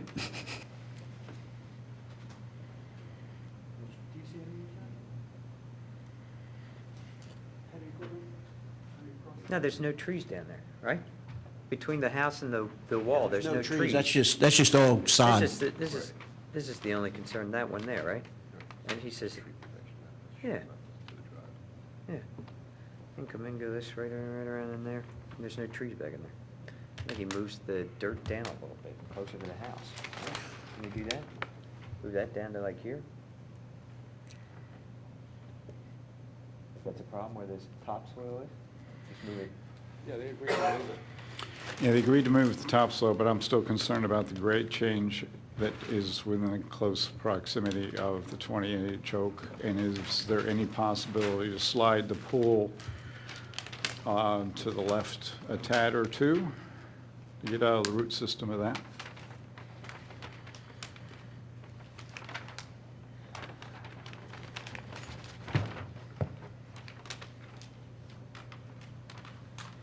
Are you worried about the pool itself or just the topsoil? The pool. Thank you. You're not talking about the pool, you're talking about that proposed grade there, 356, right? Yeah, but if you're going to meet the requirement of the pool, you're most likely not going to be able to simply change your grade. You're going to have to move the pool.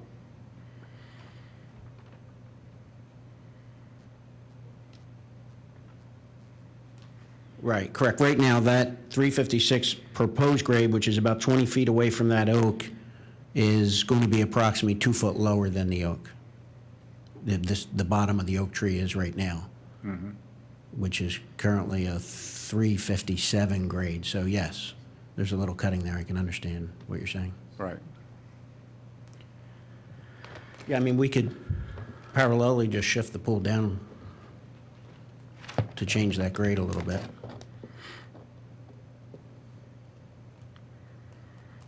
Yeah, I would recommend trying to move that pool as far to the left as you can to get out of the root system of the oak altogether if possible. Yeah, we could move it down a little bit. We have to stay kind of parallel on that boulder wall because down closer to the house near the existing patio is a yard drain, so we don't want to get too close to that. But we could shift, I would say probably about 5 feet maybe. I don't know if I can go a ton more than that. It almost seems as though you could shift it almost just down to where you see the elbow of your boulder wall. First elbow, you mean, like the number 356? Yep. Yeah, I don't have a problem with that. I don't think that'll be an issue.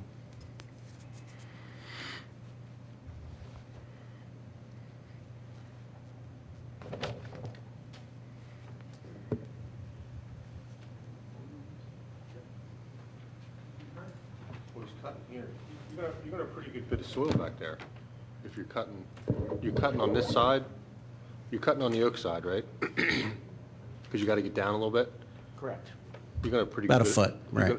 You're not that high on the other And then- side, though. You got a pretty good bit of soil to move, to spread around. It's about a 2 foot buildup on that lower end, shallow end side of the pool. On the low end? Yes, correct. There's a 2 foot buildup there, and we're going to be building a small retaining wall on the outside of that, just to kind of hold that grade in that we're building up. On the patio side. Correct. Where you see the shallow end steps going into the pool, that's up about 2 feet. We don't want to change that grade towards the house so much, but we're building a wall wrapped around that, so we're using that soil to build up there. I got an email yesterday from Township engineer Doug Meter saying that he was approving the grading permit. He sent that to me as an email based obviously on the outcome of the meeting. He sent that to me yesterday. If this commission wants the applicant to come back, we can hold that, or if there's just conditions you want to put on it, I can have Doug put those conditions as part of it. Or he could submit a revised plan to Doug so he could see those conditions, however you wish to move forward. Yeah, I think the first step would be to evaluate the condition of the 28-inch oak tree. Secondly, that they clearly indicate the construction access route, because the way it's depicted now between the 24-inch poplar and the 34-inch beech is relatively vague. They move the topsoil stockpile elsewhere.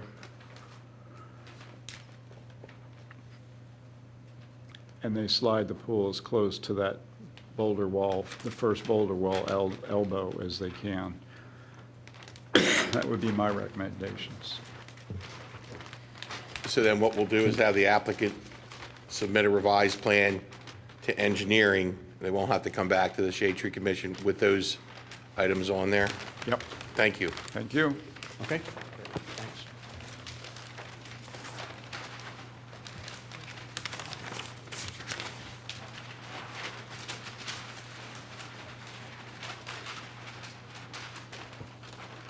100 Hillside Circle.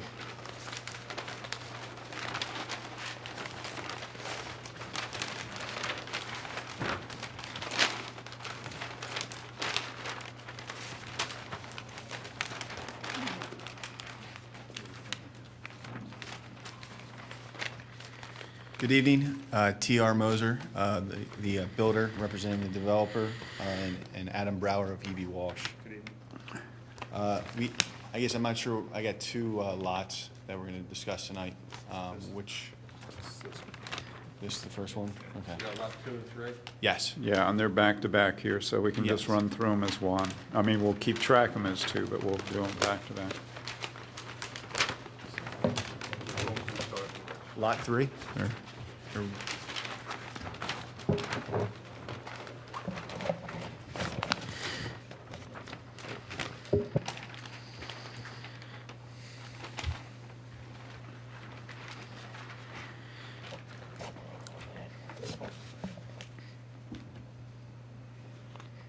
Okay, yeah. So Lot 3 has a significant amount of trees that need to be taken down in order to build this house. Right now, there's 47 total replacement trees needed per your calculations.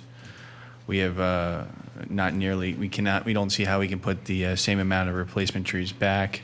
So we'd like your recommendation on what you'd like us to do with the trees, as well as we believe we've tried to do as best as possible, which is, if you know where this lot is, try to save as many trees as possible, because it is up against Lancaster Avenue, so the more trees would be beneficial to the homeowner, as just a buffer from the street, as well as a sound buffer. So, but again, we have to make sure that we can fully access the building of the house. So, would like to know your recommendations.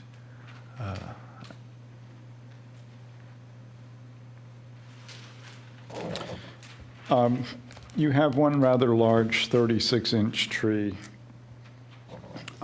labeled in the, I'm sorry, I don't have, okay, so we're in the west quadrant of the property. Yes. Do we know what kind of tree that is? I do not. We don't have any of the trees. No, we don't. No, you don't have any trees. Do you have your tree, the list of the trees coming out? Oh, okay, excuse me. Yeah, we do not have any of the trees listed, names.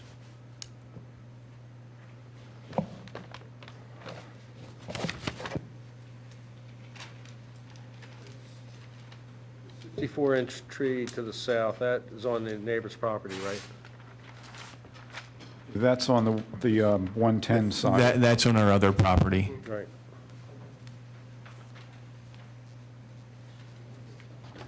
Okay, right off, I think we're going to ask you to return with a plan that describes the genus and species of all the trees. As to what you can do to help with some sort of buffer, we'll address that issue with you. We'll consult with you as best as we can as to what kind of screening that we might consider as compensatory for the amount of trees that you're taking down. We're still going to require that you replant some significant canopy trees with a number of trees coming down, and we may also require a compensatory fee of sorts to the township's tree planting program. Okay. But I'm not, I don't think any of the commission is ready to discuss any of those details until we understand what trees you're actually taking out on either property. Okay. I mean, Excuse me, Howard. It would just help me if you could unlayer this a little bit, so we could get Sure. an existing, We'll give you a separate plan view that's just existing features with the tree labels. and then your overlay, and then Right. what your grading is, and Be then, happy so we can read it. There's nothing on this lot right now, right? Correct. This is what the lot Completely looks like. undeveloped, right. It's completely overgrown. Right. understood. But you did identify the trees, the kind of trees you're taking out. Looks like- Replacing them with. No, the replacement That's trees. replacement. Yeah, Oh, the that's replacement trees okay. listed, not what was coming down. 'Cause So you're planning right now 11 replacement trees. yes. Okay. Again, if we start talking about buffers, you know, the amount of replacement trees will go up, but we need to understand the big picture before we can make recommendations. Okay. Okay, All right. see you next month? Go. Do you want to, Yeah. on 110, do you want to talk about the trees at the front? Because we do know what those are. If we can, since we're here, just make sure we're Sure. thinking correctly. This is, of course, 110, and TR does have a picture of it.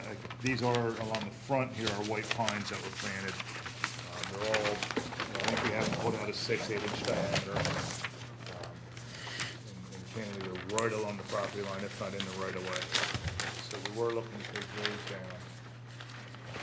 And the 64-inch tree, we'll come back with the genus and species, but that is on that property. So we did want your input as far as, now, we've counted those as coming out and obviously coming out and requiring replacement. Candidly, because they were in the right of way, I wasn't sure how the Shade Tree Commission viewed those, that type of scenario. Okay, well, if they're in the right of way, that's really, you know, that they're township trees. So we'll want to know what their condition is, you know, because we do have oversight of township trees. That's what we're here for. The curved line to the, you know, the west, the curved property line, Yes. is there any proposed down the road development plan for that property? There's an existing house there. Both, yeah, On So either that- side, there's an existing. Okay. All right. I assume that there are trees on either sides of the property line, because they do have to be shown within 10 feet on the sides. there's one that's right around the 10-foot on the property to the east. I don't believe that we're within 10 feet of the west. Yeah, Well, there's a 42-inch tree to the north. Well, beyond what we show, correct. Yeah, yeah. I'm sorry, yes. No, it's right here. Oh, this is the other lot here? But the other lot was over here.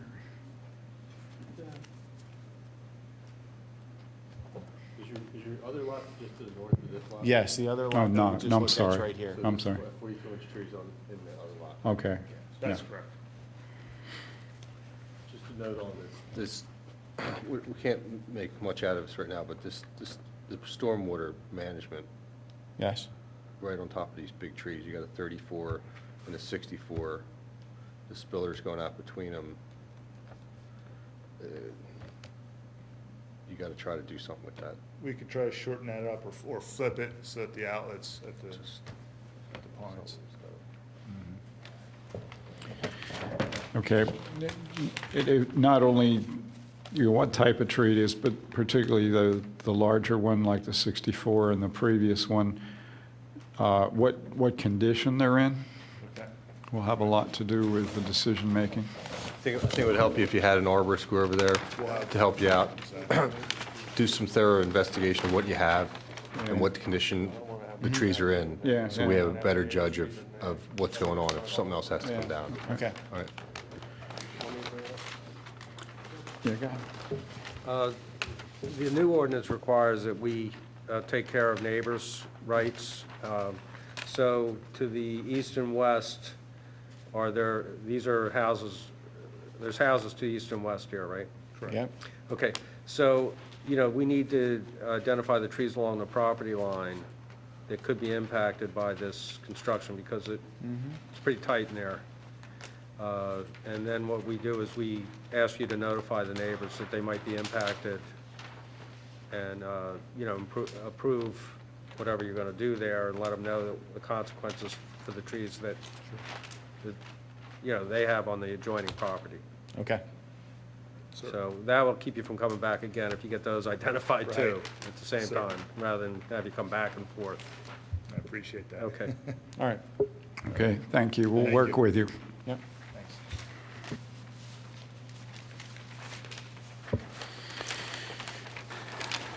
Lastly, 447 Barclay.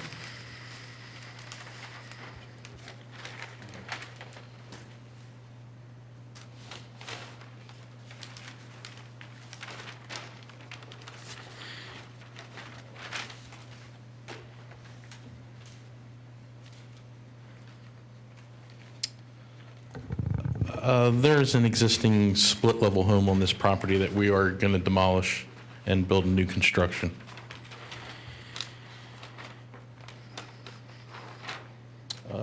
Five trees will be removed. There's 3 hemlocks on the left side and 2 maples in the rear.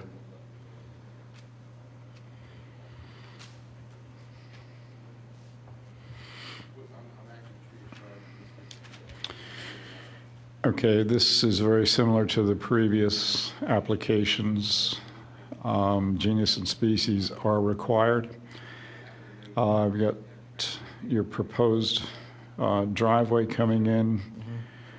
You're within 26 inches of a maple, 28 inches of an oak, 14 inches within a maple, 14 inches within a pine, 40 inches within a maple.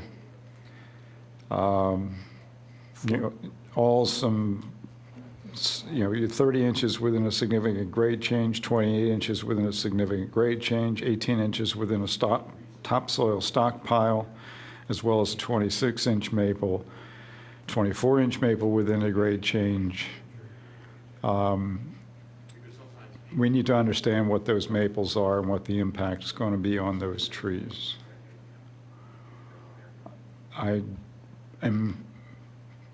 I'll suggest that I think your topsoil stockpile needs to be relocated, at least knowing that there is a sycamore, and there's only a couple species of sycamores that grow here, and both of them are worth keeping.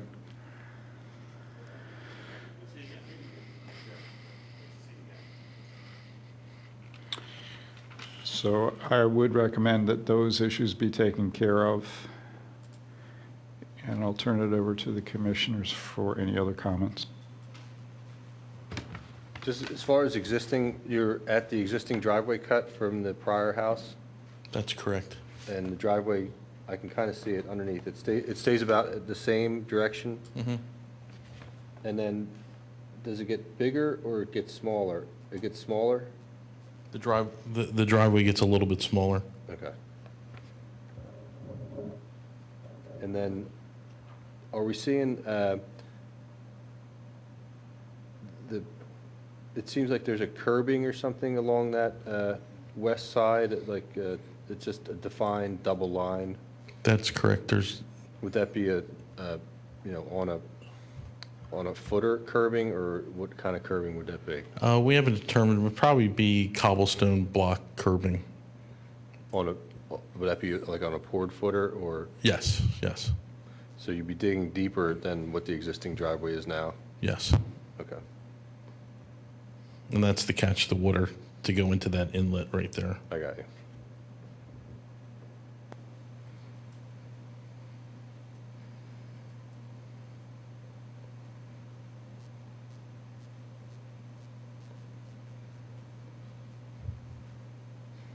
Do you have any, these elevation lines, none of these are marked?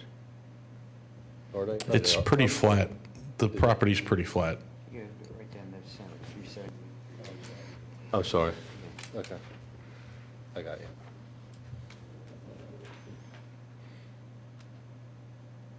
388 in the back. Right.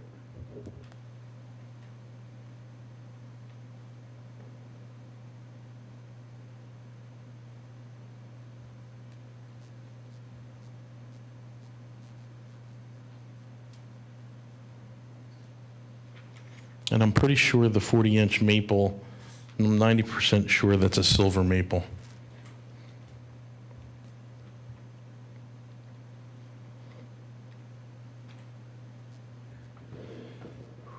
We showing any neighbors' trees at all along that? Along the property lines?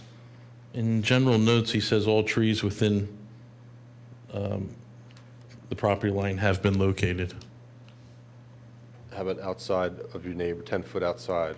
Number 6, so it says all trees within 10 feet of property line have been located. I guess that would. Yeah, 10 feet that of would be either property line. side. Okay. It's either side? Yeah. There's no neighbors' trees around the whole place? On this whole left side, there are no trees, no. No, there's bushes out front, but that's about it.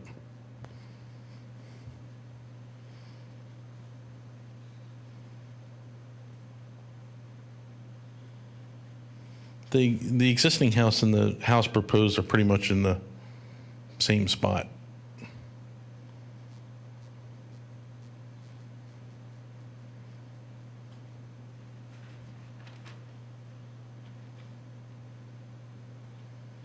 All the utilities stay existing? The aerial electric that's in the rear of the property is going to be put underground. And then everything else will be coming from the front. Water, sewer, and gas. So is that line going to be buried in the same exact trench, same exact path that's showed as overhead or OH on this That's a plan? great question. I don't know what Pico normally does, but I would imagine they would do a straight line from the pole to the house. Unless you want to keep it aerial. No, I'm just saying they're just going to be trenching down some 24-inch pine, 20-inch pine, Right. 22-inch maple. You know, if we could see it on our plan, how they would, you could denote how they could avoid trenching between all those trees. It'd be beneficial to the trees To do that. to do that, yeah, because that is kind of in your area of non-disturbance in the back. Or leave it aerial. Yeah.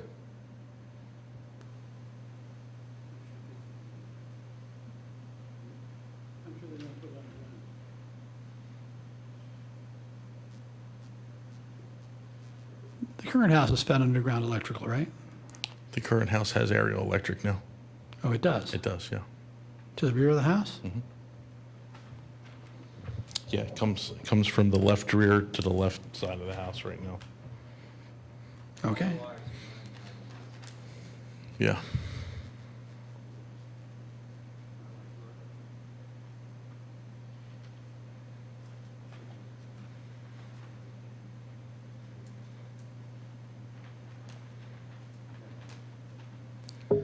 Do you see any way we could move that topsoil stockpile?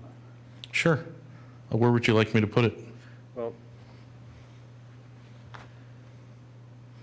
do we want to try to save that 22-inch maple? I don't know what that is, whether it's a Yeah, well, it's more the 18-inch sycamore. But sycamore, you away could, from that sycamore, yeah. yeah, you could put it down in your, I want to say, more the southwestern corner of the property. So, here? Yeah. Yeah. Back here? Right. Okay.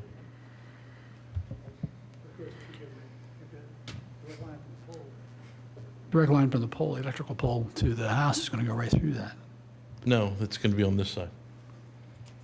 Pico's over on this side. Forgive me. Yeah. It does say utility pole right down there, so Yes. it's not yes, like it I was does. illogical. Yeah, no, there is. There's a whole utility line across the whole back of the property that goes on both sides of, for Barclay and Boxwood. And Mr. Norsini, topsoil stockpiles can be established within the setbacks? That is correct. So he really, I mean, outside the setback, I'm sorry. yeah, because it's temporary, so I mean, he could even conceivably put it, looking at the plan, in the area of where the proposed stormwater management system is going to be, as long as it doesn't, obviously doesn't interfere with him installing that. But I think there's plenty of room on the site if you want to save the tree. There is plenty of room. The whole front yard is pretty much wide open. Okay. So if you want that in the front, and then we can move it, grade it, and then build our detention basin, is not a problem either. So how many trees are coming out altogether? 5. And we have one that's over 30 inch, Yeah, that is correct. so we'd have 6 compensatory trees going back in, Howard, for that one?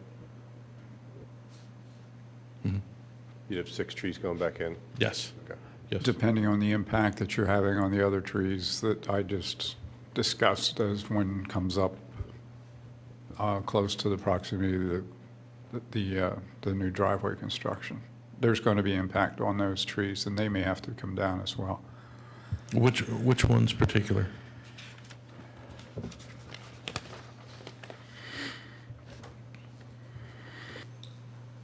Okay, you have a 28-inch oak, and you're actually widening the driveway at that point. I don't think the construction will affect that tree, though. That oak, are we talking about this one right here? Correct. You think that'll affect that? Your scale is 1 in 20. Yeah, that's almost 20 feet. And you're not even an inch, so you're less than 20 feet. How much does that measure? My scale tells me we are measuring almost, we're saying 7/8, and I know it sounds like we're splitting hairs, but when... Are you talking to the? To the grade line. It's about 7, yeah. And then you've got construction on top of that, so you're already going to be in its root system. Then you're changing its grade, you're dropping it, or you're raising it, correct? How far is the root system from the center of the tree? 28 feet at least. For a 28-inch tree? Mm-hmm. Yeah, I don't see any way of getting around that. I mean, if we're at 17 now, so that means the existing driveway now is impacting that tree. The existing drive has tolerated that 28-inch oak. Now, we may be able to save it, but there's going to be conditions that go with that. Sure. Okay? Sure. Then you come up to this 14-inch maple as the next one up. Again, you're expanding the paving surface,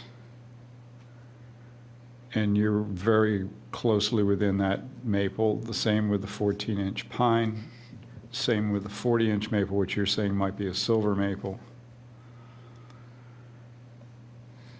I'm not positive, but I think that silver maple already has a cable in between the two. Well, yeah. Okay, you've got another grade change with the 30-inch and the 28-inch. And again, what species of maple they are will influence our decision as to what you might need to do and what condition are they in. But those are existing grade changes, not grade changes that I'm creating. I am interpreting the solid black line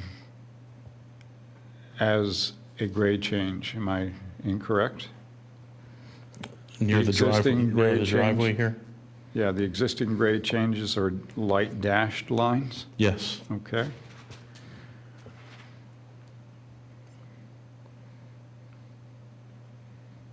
So what would you recommend there? Again, let's find out what species of maple that you're dealing with and what species they are. And when you come back next month, we'll be able to better advise you as to whether you need to change your grade, or it's a Norway maple that's in very poor condition and should come down. that'll all weigh on our decision-making process. Well, let's assume that there are maples that you'd like to keep. If we assume that they are maples we would like to keep, then we may recommend changes in the way the proposed driveway is, or Okay. changes in the grading. Mr. Sprango, if we're coming back next month, what'll make, I think if you give the board, the commission more information, have your species and genus, have your tree chart, because you're taking down a heritage tree, so you know that there's compensatory plantings. And if you find out the species of these maples and they're of the type that are more advantageous to save, if they're going to come down or not, you should just get that on the plan up front and show that in your compensatory plantings, or try to move your driveway.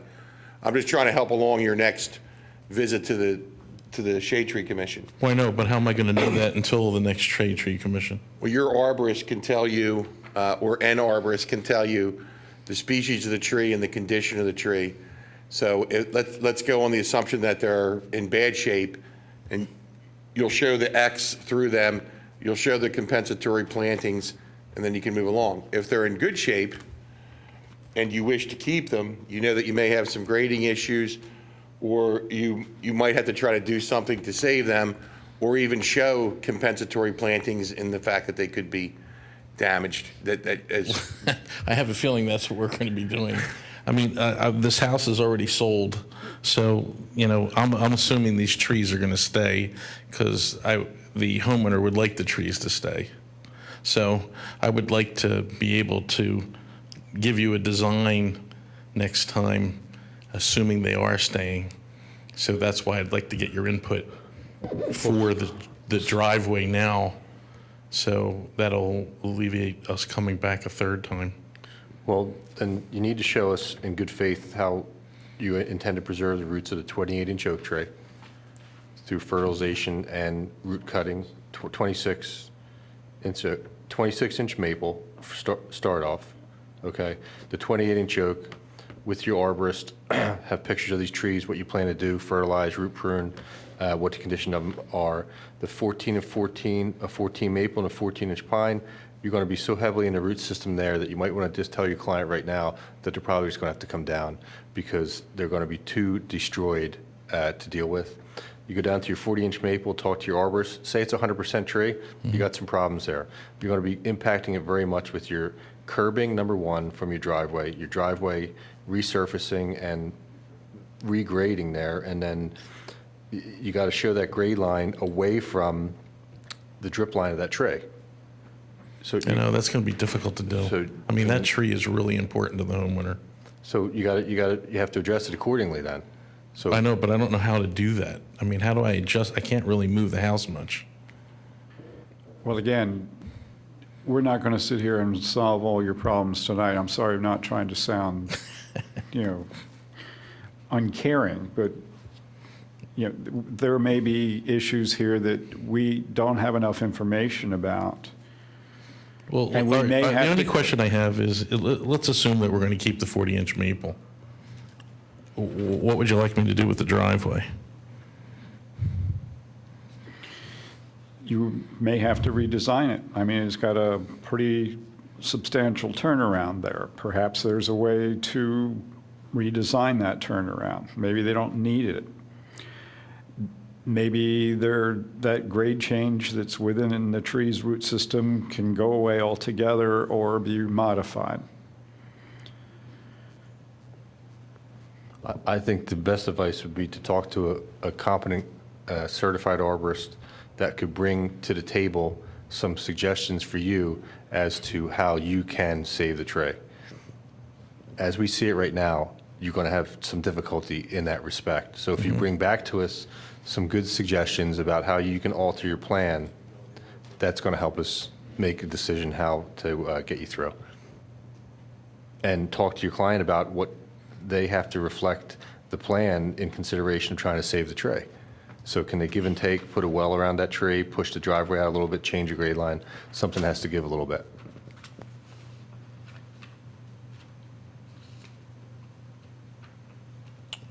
a well around the 40-inch maple? Jim and Howard, this might be a good case for our arborists to help, because they seem to be very interested in protecting these trees. The owner does, so it might be a good use of our resources, do you think, to have our arborist consult with them? I think that'd be an excellent idea in this case, to talk with the township arborist to help you come up with a plan, so that when you come back to us, a lot of these problems are already solved. We have a township arborist that, works with us with these kind of things to coordinate with the people that are trying to protect these trees, and as you Right. seem to be doing here. And Right. he'll give you the best advice and how to protect the trees from, if these trees can be protected from the construction plans, or whether a slight modification of them in combination with protecting the roots Would, sure. of the trees when you're working. So he can give you he can help coordinate with your arborist to give you the best advice, Okay. which you seem to be looking for. Right. And that would be the best to have our arborist on site with your arborist. And I think Give you the best photos results. showing you what's existing there now Right. and what we're proposing are pretty identical. So, that's, you have to remember one thing. A lot of people love these old neighborhoods because of the trees. Right. They don't want to be in a new development where there aren't any trees. Yes, but on the same hand, it is our obligation to not recommend that trees be preserved through situations we know where they're not going to survive. That would be even a greater disappointment to Oh, you. sure, we don't want danger. That's. Well, not just yeah. danger, but if your client has their heart set on saving every tree they can, maybe it'd be better if they're informed that we understand your passion for this, but it's not realistic, and we must take some down and plant others. Okay, thank you. Thank you. Okay, has anyone else appeared from the first 4 items that were originally on the agenda that need to be addressed before Mr. we vote? Spurga is here, Mr. Chairman. Okay, sir, if you could step to the...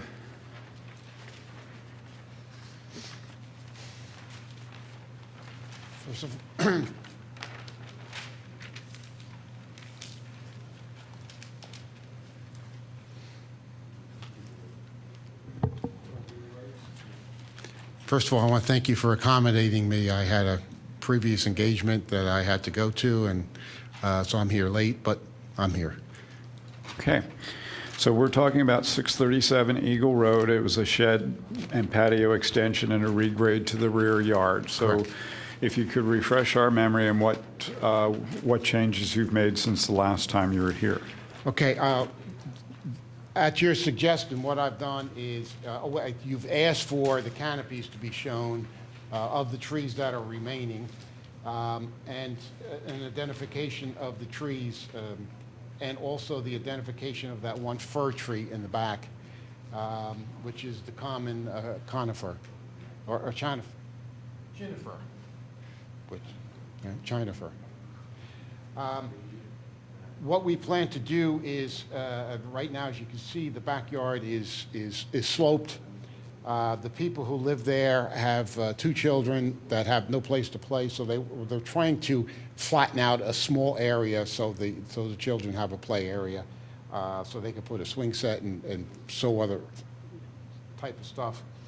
And what they plan to do is to terrace the backyard with a series of boulder walls, step them up, flatten it out somewhat, and then another set of boulder walls, which will go close to where that common conifer is. We are adding enough impervious cover plus the ground disturbance that we will provide stormwater management, which will be an underground seepage bed. All the testing was done for that.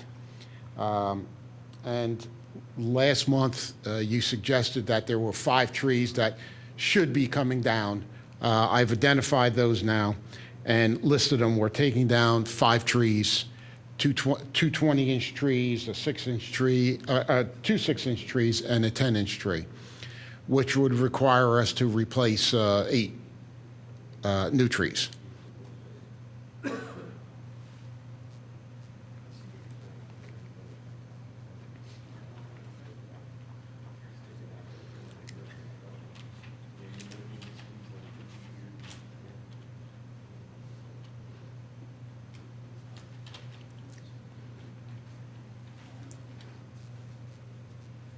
Have you figured out where you're going to put the new ones?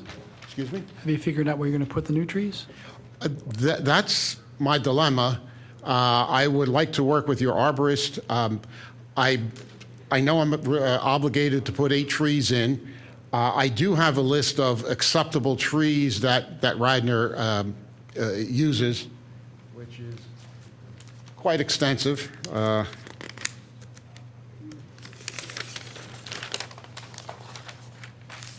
And as you can see, it's a quite extensive list of trees. And where they should go, either in the front yard, side yard, rear yard, I would, I'm not an arborist, I'm not a landscape architect, but so I would look for someone like your arborist to come and help me. And obviously, we would, at his direction, and also ask him to help me with selecting the trees. We will place them at his discretion.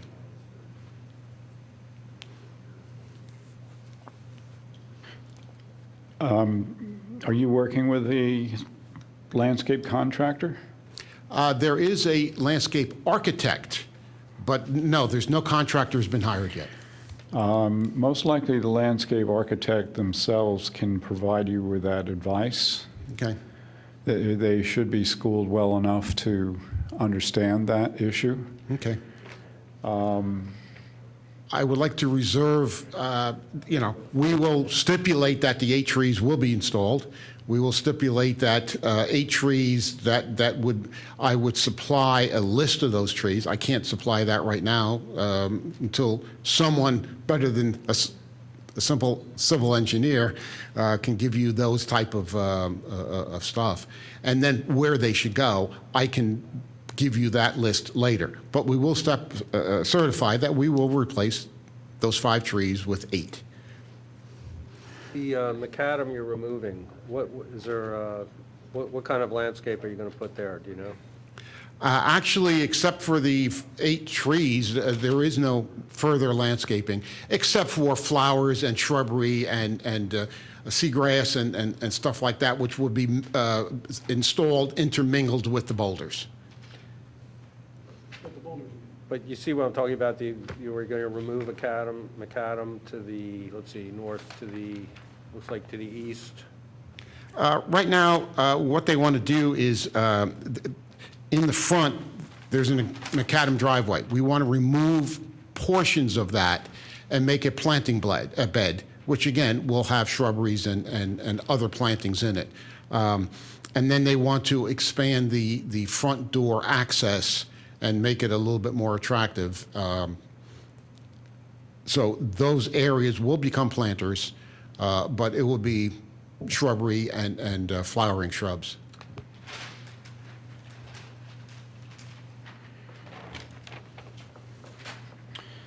We seem to have a bit of a conflict between what you're describing and what last month's minutes indicate that say there were 17 trees being removed. No, sir. Okay, so maybe. Last month, we were, I showed 0, but we've identified, and I think we commonly identified the 5 trees that were within the major part of the grading, which is limited to 5 trees. Now, if you want to pick another tree that may or may not have to come down, we can talk about that, but right now it's only 5, not 17. Never was 17. So, we had a question about last month's minutes. I'd have to re-listen to the tape when I sent it out, nobody said, oh, no, it wasn't 17. Yeah. I didn't really look at it.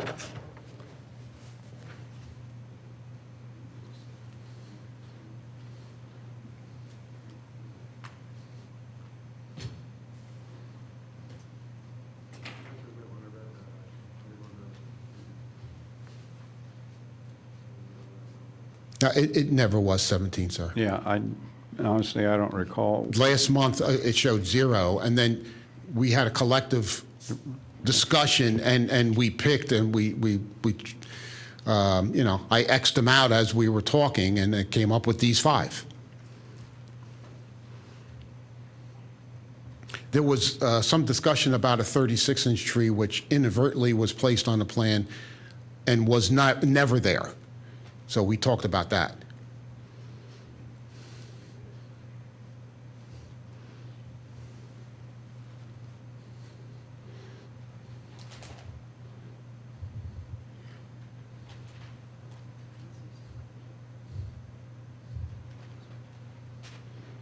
So as you can see, all the trees that are going to be left are now indicated with their canopies. And the 5 trees that I'm proposing to be removed are indicated with an X. Okay, so the area between the 2 boulder walls where you're taking down the 5 trees, that's the area that you're going to level out, correct? You're going to Leveler. It will still be grade, but it'll be probably left at about a 2 or 3% grade. So are the grades going to change, or are they going to remain as the dotted lines currently suggest? As you can see, the dotted lines are being replaced with the solid lines like you've discussed with the last applicant. So Okay. you can see the grade changes. And the one tree that was affected that we talked about was that locust tree that does come in. That's where the grade change starts on that particular contour, which is contour 105. The boulder walls don't exist at this point, is that correct? No, sir. Okay. How are you going to get those boulders back in there? They'll be carried one at a time. What's, what, by backhoe or by? Probably backhoe.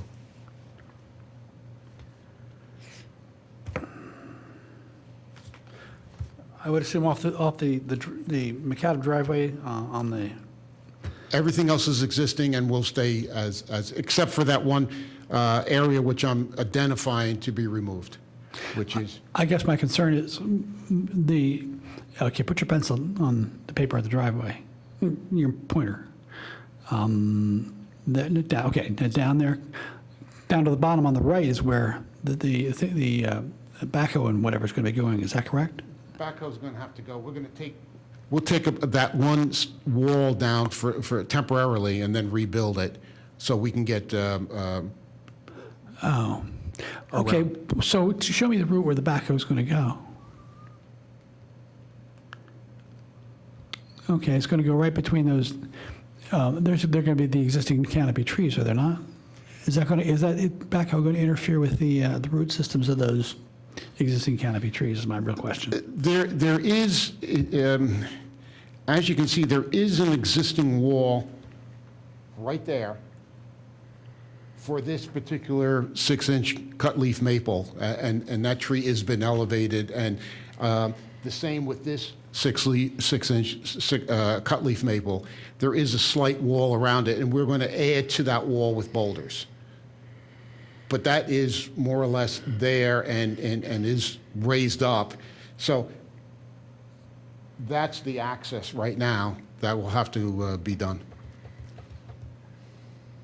Now, we're not talking about it's not going to be a track hoe. We're not talking about a 3/4 yard bucket moving back here. It will be a smaller backhoe. Like a bobcat or something bigger than that? Bigger than a bobcat. Okay, just your typical backhoe. Typical backhoe. With the rubber tires. With the rubber tires. What would be the effect on the roots of the trees going through there? It's depending on the number of trips that are required to go in and out. And by the description of the boulders that I see, that's quite a few trips.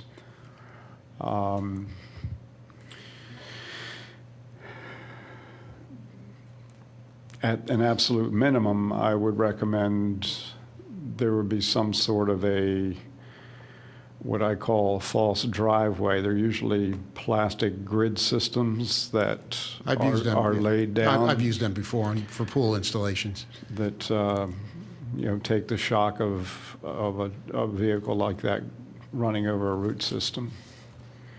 All that weight on it. Yeah.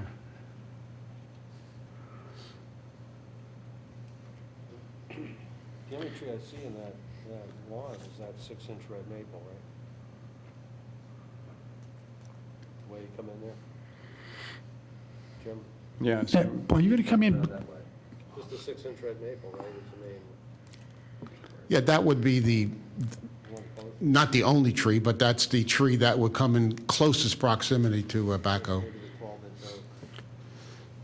yeah, they're going to use, I mean, the 8-inch linden, the maple, the oak, the red maple, all of that's going to be impacted because they have another wall to build to the rear, so they're going to continue their journey back and forth through that alley of trees, if you want to call it, many times over. If you do the wall, In the back would be done first. so they can come through, let's say, under that 6-inch red maple, right? Could you come through there? Yes. And then go do the back wall, so that you're not going through that main line of trees there? you don't want to go through between the trees. You're not planning to go between them. No, we're not going to go between them. So what they do is come in here. This group, Go up and this put is the these only stones tree in. that may be impacted. I don't think he's gonna go through here, he's gonna go through here. But that would be the plan, is to build this wall first and have access this way. This wall would be done as you back out. Right. So he's talking about going underneath there, underneath those trees. Between the trees and the house. Yes.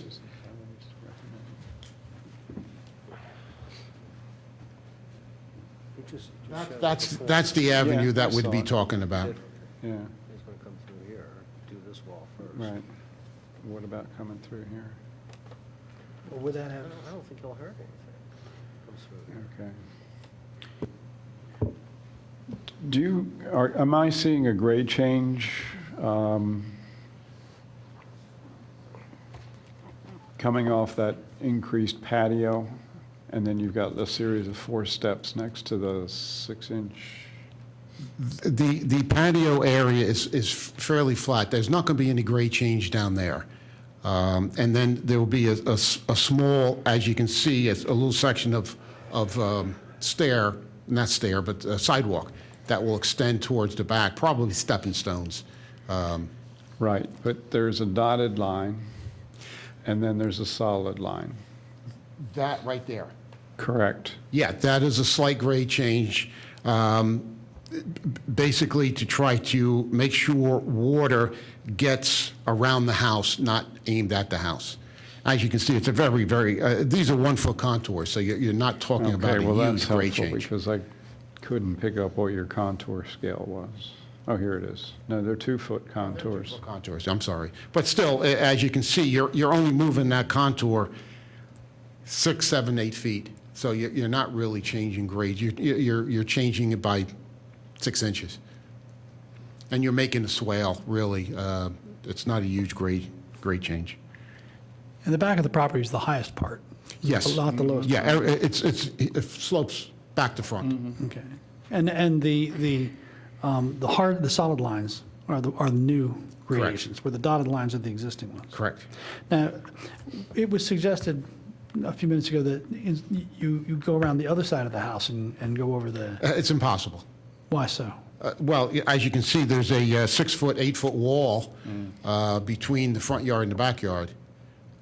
Okay, that's a wall down there at the end of Oh, the yeah. driveway. It's impossible to go that way. Okay.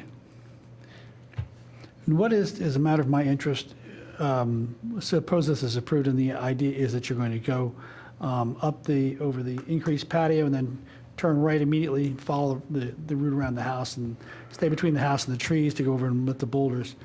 What if somebody just decides to go through between those trees? So what are we going to do to prevent that? I didn't understand the question? What if the guy who's building it decides, instead of taking the route that we're predicting, that they go between the trees and in the back? What can we do to stop that, or is there really not much we can do? We can have, I mean, you can have orange the meter construction keep fence. going out there to inspect. As a design engineer, I have no responsibility for construction.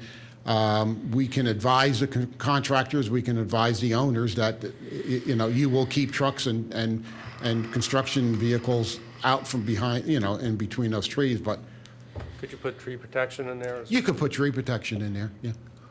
And silt fencing, or we can fence it off with a construction fence. I can add that to the drawing. Now, it's something which is, how heavy is a backhoe? 4 tons, 3 tons? Probably 3.5 tons by the time you're, and of course you'll be lifting a rock that's going to be probably 1.5 tons. Okay, so you got maybe something with 5 tons on rubber wheels running through there. How far away do they have to stay from the roots there? Like just outside the drip line, is that all they have to do? Well, that would be proposed, but I don't see how that's going to be possible here, so that's where I'm suggesting That we remove that 6-inch, or it's small enough, we maybe even transplant it. I don't know how good red leaf maples transplant, but Small tree. Jim, that transplant okay with Yeah. it? Maple, transplant. Yeah, if done the right Small time. tree, 6 inches. If done the right time of the year with the right contractor, yeah. That would be an option. When are you planning on trying to start this? Well, it's getting pretty late in the season. Maybe if the cutting down of the trees can be done right now, obviously, if there's going to be a tree transplanted, the fall is probably the best time to do that. The less shock to the root system. So I would say, in the construction sequence, if that red leaf is going to be moved, move that right now.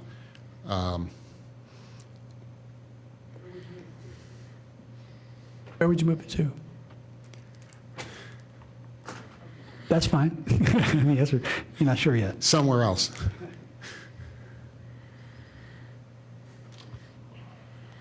There's enough room up by where that the China fir is that we can move it up there.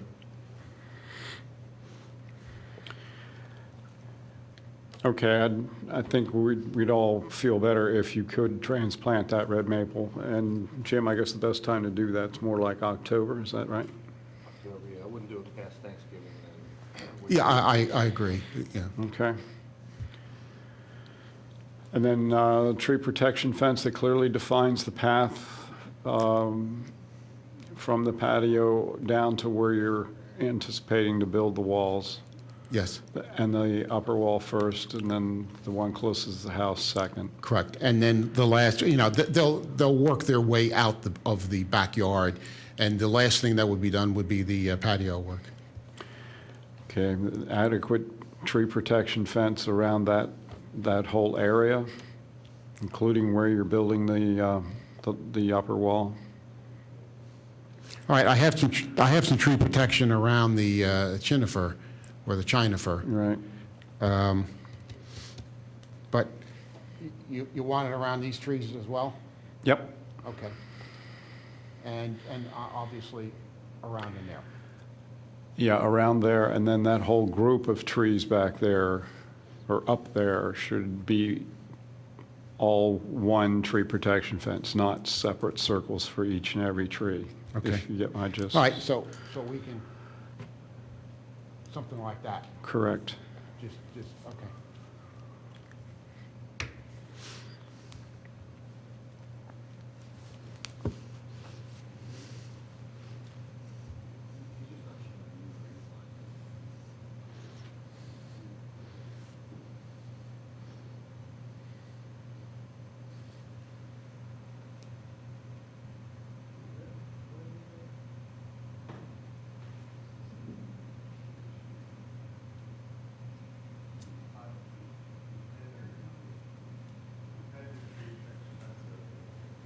Grade change. He's got a grade line change in there, so he's got to get a machine in here to cut this grade. What's that for? Was that in the north corner of the property, up around the 118, 120 line? You're showing a grade line connect for 118 there? That should be erased, I'm sorry, sir. All right, so that's not going to happen, right? Yeah, that should be erased, that will be erased. Okay. that was left over from a previous rendition, and that should have been erased.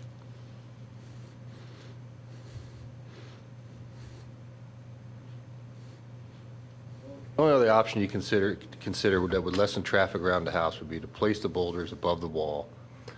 6-foot high walls. You could dump the boulders a couple at a time, and then take your machine up on that side and forklift them out from above that wall. Do you know what I'm saying, on the other side of the house? And that would get rid of your traffic flow around this side of the house, if that's feasible. I don't know if it is or not. It would just reduce some traffic for you around these trees. You're going to transplant the ones. That's possible. If it's, I don't know if it's possible. You know, it's a 7-foot wall, or 6-foot wall. It's going to be difficult to lift a 1.5 ton stone up over a 6-foot wall. But you're right, and we'll talk to the contractor about doing that.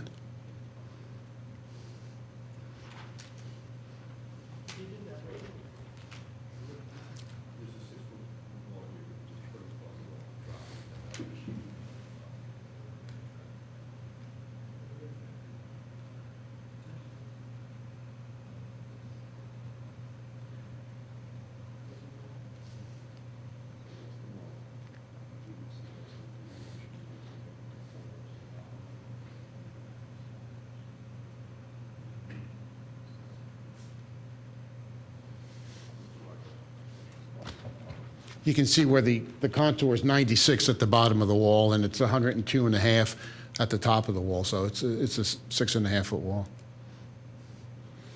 It slopes down somewhat, but not at that point. It starts sloping over here. So by the time you get to the end of the wall, it's only about a 2-foot wall.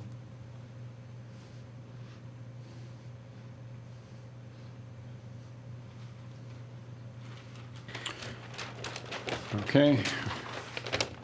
Do we get all that recorded this time? 73 trees, correct? No, I'm sorry. Okay. So we will hold in advance, and I will work with my arborist or my landscape architect to come up with a list of replacement trees and species that would be appropriate. And obviously, we have a long list to pick from, so that should not be a problem. And we'll move the 1/6-inch, and we'll do that in the October timeframe. And then, you know, build the rear wall first, and also put all the construction fencing up. Mr. Chairman, is that a conditional approval, or does the applicant need to return? I think we're at a conditional approval stage. Thank you. But we're doing all the things he just said. We can relocate this one tree and take out these other 5. Is that correct? And then just put in replacements. Correct. Thank you. Mr. Smerger, when you apply for your grading permit, just make sure all these are on there, and the reviewer will have this information to double check. Okay. And I can get a copy of the minutes to refresh my memory when I do go to revise my So we'll drawing. send them out next week. They'll be unofficial, because they won't have been voted on by this commission, but you'll have them to do what you need to do. Okay. Thank you, gentlemen.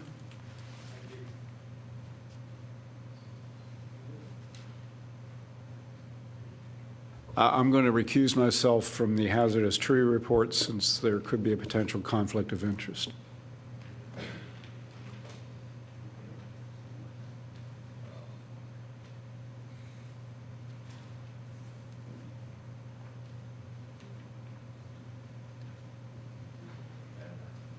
The list of the hazard trees for the month are as follows.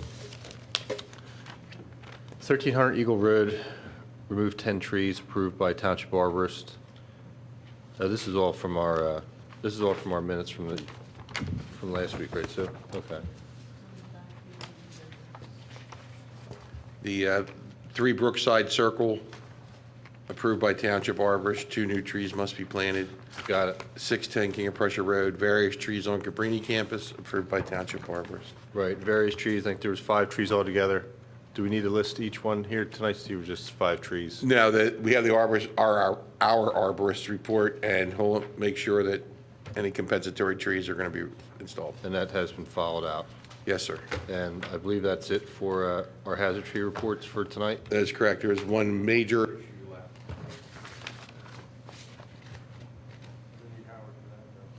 We need Howard to come back for that? Yes. Okay.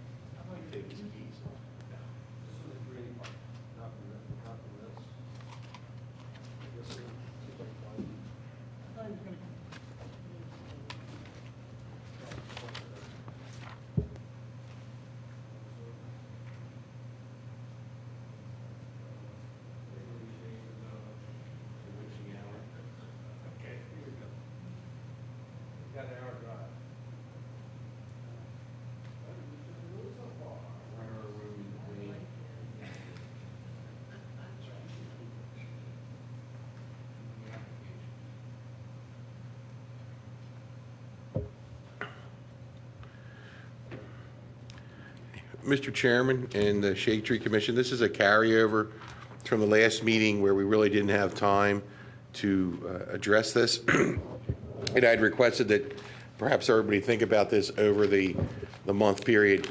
My goal is to have a recommendation at the next Board of Commissioners meeting for this fee in lieu of issue. And my request was to review the current process of the fee in lieu of, used when residents are unable to plant the required number of replacement trees on their lot, or it just does not make sense due to the size of their lot. And we currently use the same fee required of applicants for a subdivision land development plan, the $500. And as we see, this could be onerous for a resident doing work on their lot. And we're not talking about developers, we're talking about residents. We've had some in the past few months. We're just homeowners like everybody up on the board. So I did list the commemorative shade tree fund, the salient points from the ordinance. A fund comprised of contributions from interested persons and other entities, including payments in lieu of for replanting for the purposes of maintaining the wooded character in the streets of Radnor Township. The current fee in lieu of is $500. And 263-8, in the event that replanting is impractical or impossible as determined by the Shade Tree Commission, the applicant has the option of making payment to the commemorative shade tree fund in lieu of replanting in accordance with the tree replacement formula set forth in 263-4. So the goal of this review process is for the Shade Tree Commission to provide an alternate fee in lieu of, so we wouldn't touch the $500 for subdivision or land development. For the aforementioned situations with a recommendation to the Board of Commissioners. And if the Board of Commissioners approves the recommendation, the shade tree ordinance will be amended to reflect the change, and we would take care of all the advertising requirements. And so we have our arborist opined on the subject, and his is, as he noted, referenced Norsini's request, so on the email, and he's stating that we could use $72 per inch of diameter of tree for these situations. Therefore, a 2.5-inch tree would be $180. So 10 trees at that is $1,800 versus $5,000 under the current ordinance. And although we wouldn't have the exact verbiage required, I could go to the Board of Commissioners with this intent and have this, of whatever intent this commission comes up with, and then have the solicitor put that in the appropriate language for an ordinance revision. There was one other item, one other method that was bandied about, was that if a homeowner were to obtain a valid, verifiable quote from a landscaper, that we could call, let's say the replacement requirement was 10 trees, and they use Smith Landscaping and provided that estimate, and we were able to contact Smith Landscaping and say, you would plant these 10 trees for this amount, we could also accept that amount. That's a little subjective and can really slide around. I have to say, I think Mr. Hosbach's method is good, it's objective, and the only thing I would add is that what we would have to do is, at some point each year, we would need to update that with the current prices based on that wholesale cost. So maybe every January 1, we go to John Hosback and have him obtain that, and we note that in the fee schedule. We wouldn't amend the ordinance, we would note it in the fee schedule.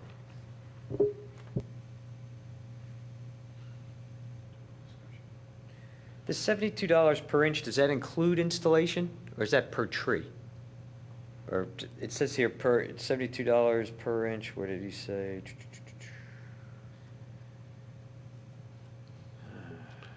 He's noting that as the basic wholesale cost. Shade tree stock, that's not installation. Correct. But if you could go, I mean, can't you go to Home Depot and get them for cheaper than that?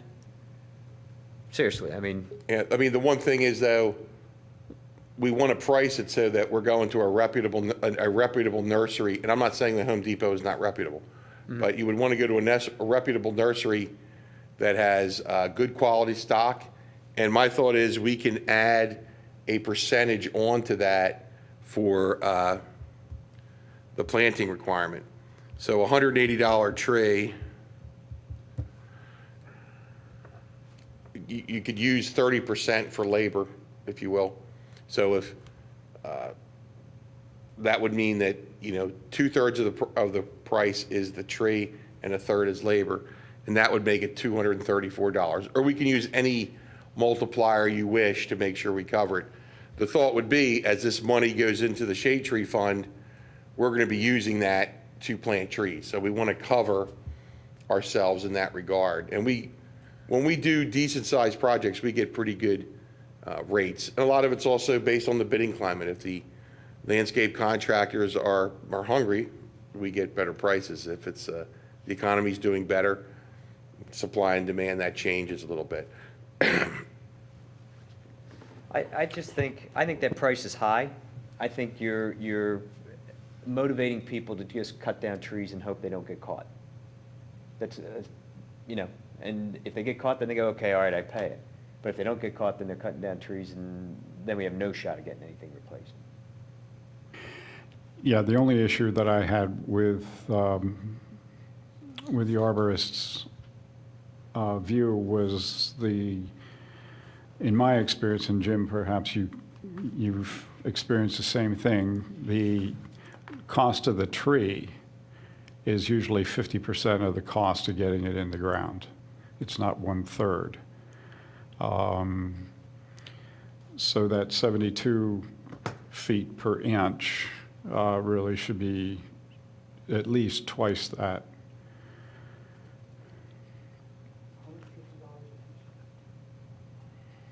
To have a tree put in the ground? Yeah, a 2.5-inch caliber tree. For example, if it's $250, it takes $500 to get it in the ground. So that's, at that rate, that would be $360 installed, if you will, supplied and installed for that 2.5-inch diameter tree. Now, if you're buying it in bulk and you're having landscapers, you know, bid on this, your prices are going down. You're not paying that. Now, you as a homeowner, if you called up the nursery and said, I would like this tree installed, you're going to pay exactly as Mr. Holden laid it out. Right. It's double. So that's why when people go to the nursery and they see the wholesale price, because a lot of landscapers actually base it on the retail price. So even though they're purchasing the tree for $150, retails too, and they're going to charge a homeowner $400 to have it installed, mulched, and staked. Right. And guaranteed. And guaranteed for 1 year. Right. It's part of the cost. Right, but I think most people that want to take down a tree and not replace it, would be my thoughts. Well, don't remember, unless it's a heritage tree, a homeowner can legally remove up Right. to 6 trees and not have to, you know, on that, up to the 5 trees, 6th tree being the trigger. Right. And not have to do any replacement unless there is a heritage tree involved. So it gets to the point, sorry, it gets to the area where it's a homeowner who's removing obviously 6 or more trees. So their compensatory plantings really add up pretty quickly. You know, it could very easily be 18 or plus trees. 18 at 500 is, you know, it's what, $9,000? 18 at 300 is a lot. You know, I mean, maybe the thing is you pick whatever your number is and then cap it, $1,000 maximum or something like that. I would advise against that. That would be easy for them to get around, you know.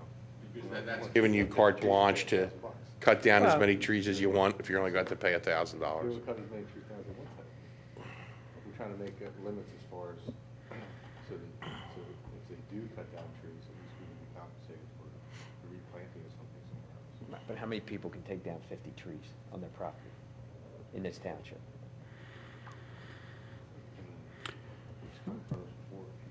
I know. Yeah, we have- It's a lot, it's usually 5 trees, 4 trees, 6 trees, whatever, but, I mean, but most of the people that come between us, before us, are more the developers, Right. who are taking down a lot of trees, and then they're gonna be at the higher number anyway. One of the issues that we're dealing with right now is 615 Newtown Road, in which already some trees have been taken down that we did not approve. You know, it's those situations that we're most concerned about. Those are the ones we really want to stop. The homeowners, for the most part, if they take them down, it's because they want to show off the front of the house. They want to create a flat, you know, treeless area for the kids' swing set. You know, it's nowhere near on the level of the developer. Right. But the developers, I think we've got a handle on. It's the homeowners that we're trying to figure out how to work with in a reasonable fashion. I agree with you. And, you know, perhaps 500 a tree is too much. You know, if the 72-inch or $72 an inch stock fee is an option, you know, maybe we can get it down to 300 instead of 500. But I would not recommend 72-inch a tree planted. It's whatever this commission, you know, I'll bring back to the commissioners whatever this commission suggests, and if it's a flat fee of 300, I mean, that's fine, whatever you wish to do. I agree, on the subdivision land development end, it needs to stay at 500. Right. There's no doubt about that, but we are talking about your neighbor. Right. You know, and it is different from, say, one of the folks that were in here tonight who was building an infill lot. They would still be under the $500 per tree. That's a developer Right. building a house. This is Right. exactly as Right. Mr. Holden explained it. I'm, you know, making a sunny area to get grass. I'm putting a playground in. I'm doing something along those lines. How does this affect hazard tree? If you have a hazardous tree that is a heritage tree? Because I know there's, in the ordinance, there's exceptions for that as well. Right. If it's a truly hazardous tree and they have to take it down, we have no right to say, no, don't take it down. We do still encourage them to replant, you know, a large canopy tree or two. That's our typical stance. And for the most part, while I've been on this board anyway, most residents comply with that. They're happy to, because they don't want to just see a bare space sitting out there. But it's a request, it's not a requirement. Right. Right. So we want to think about this price range a little bit more, or do we want to make a recommendation tonight? It's up to you, but I recommend to make it a little more fair for the homeowner, so. if it I were- agree. Yeah, I'm thinking maybe 250, split the difference, half for the homeowner. 250 would pretty much guarantee a fairly nice tree with installation costs. I think it would give them a major break. Well, it'd be a little light on installation. Yeah. You know, it'd be a little bit lighter than Right. industry standard, but it would give, what do you feel about that, Howard? Yeah. 250? Yep. Per tree. Per tree. The other recommendation I had is maybe reduce the caliper for that kind of thing. But that could open a whole nother can of worms, which I don't know any of us are ready to talk about tonight. So it's, the commission is recommending 250 a tree, and you do want to, you wish to change the caliper requirements? I'm just No. saying that that would be another option. But, I mean, I floated it out there about a month ago, and there hasn't been any discussion. I understand we've all been on vacations and everything, so I don't, blame anybody for it, but I don't know whether anybody wants to still consider that option.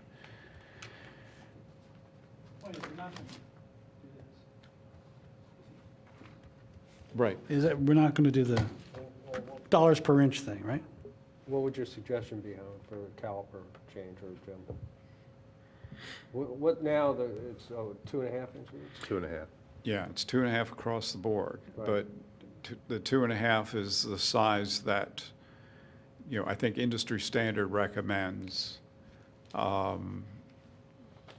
Maybe for the homeowner, we could say 2. Do we get into the point where we're going Or- from bald and burlap to container trees? Or would it still be a B and B? No, it'd be, the smaller we go, the harder, the much harder it's going to be to get B and B. 2.5 inches is the standard. Nurseries don't want to sell too much stuff that's below that because they can't make profit on the cost there, so. Okay. All right, that kills that idea. All righty, we concur? Thank you, Commission.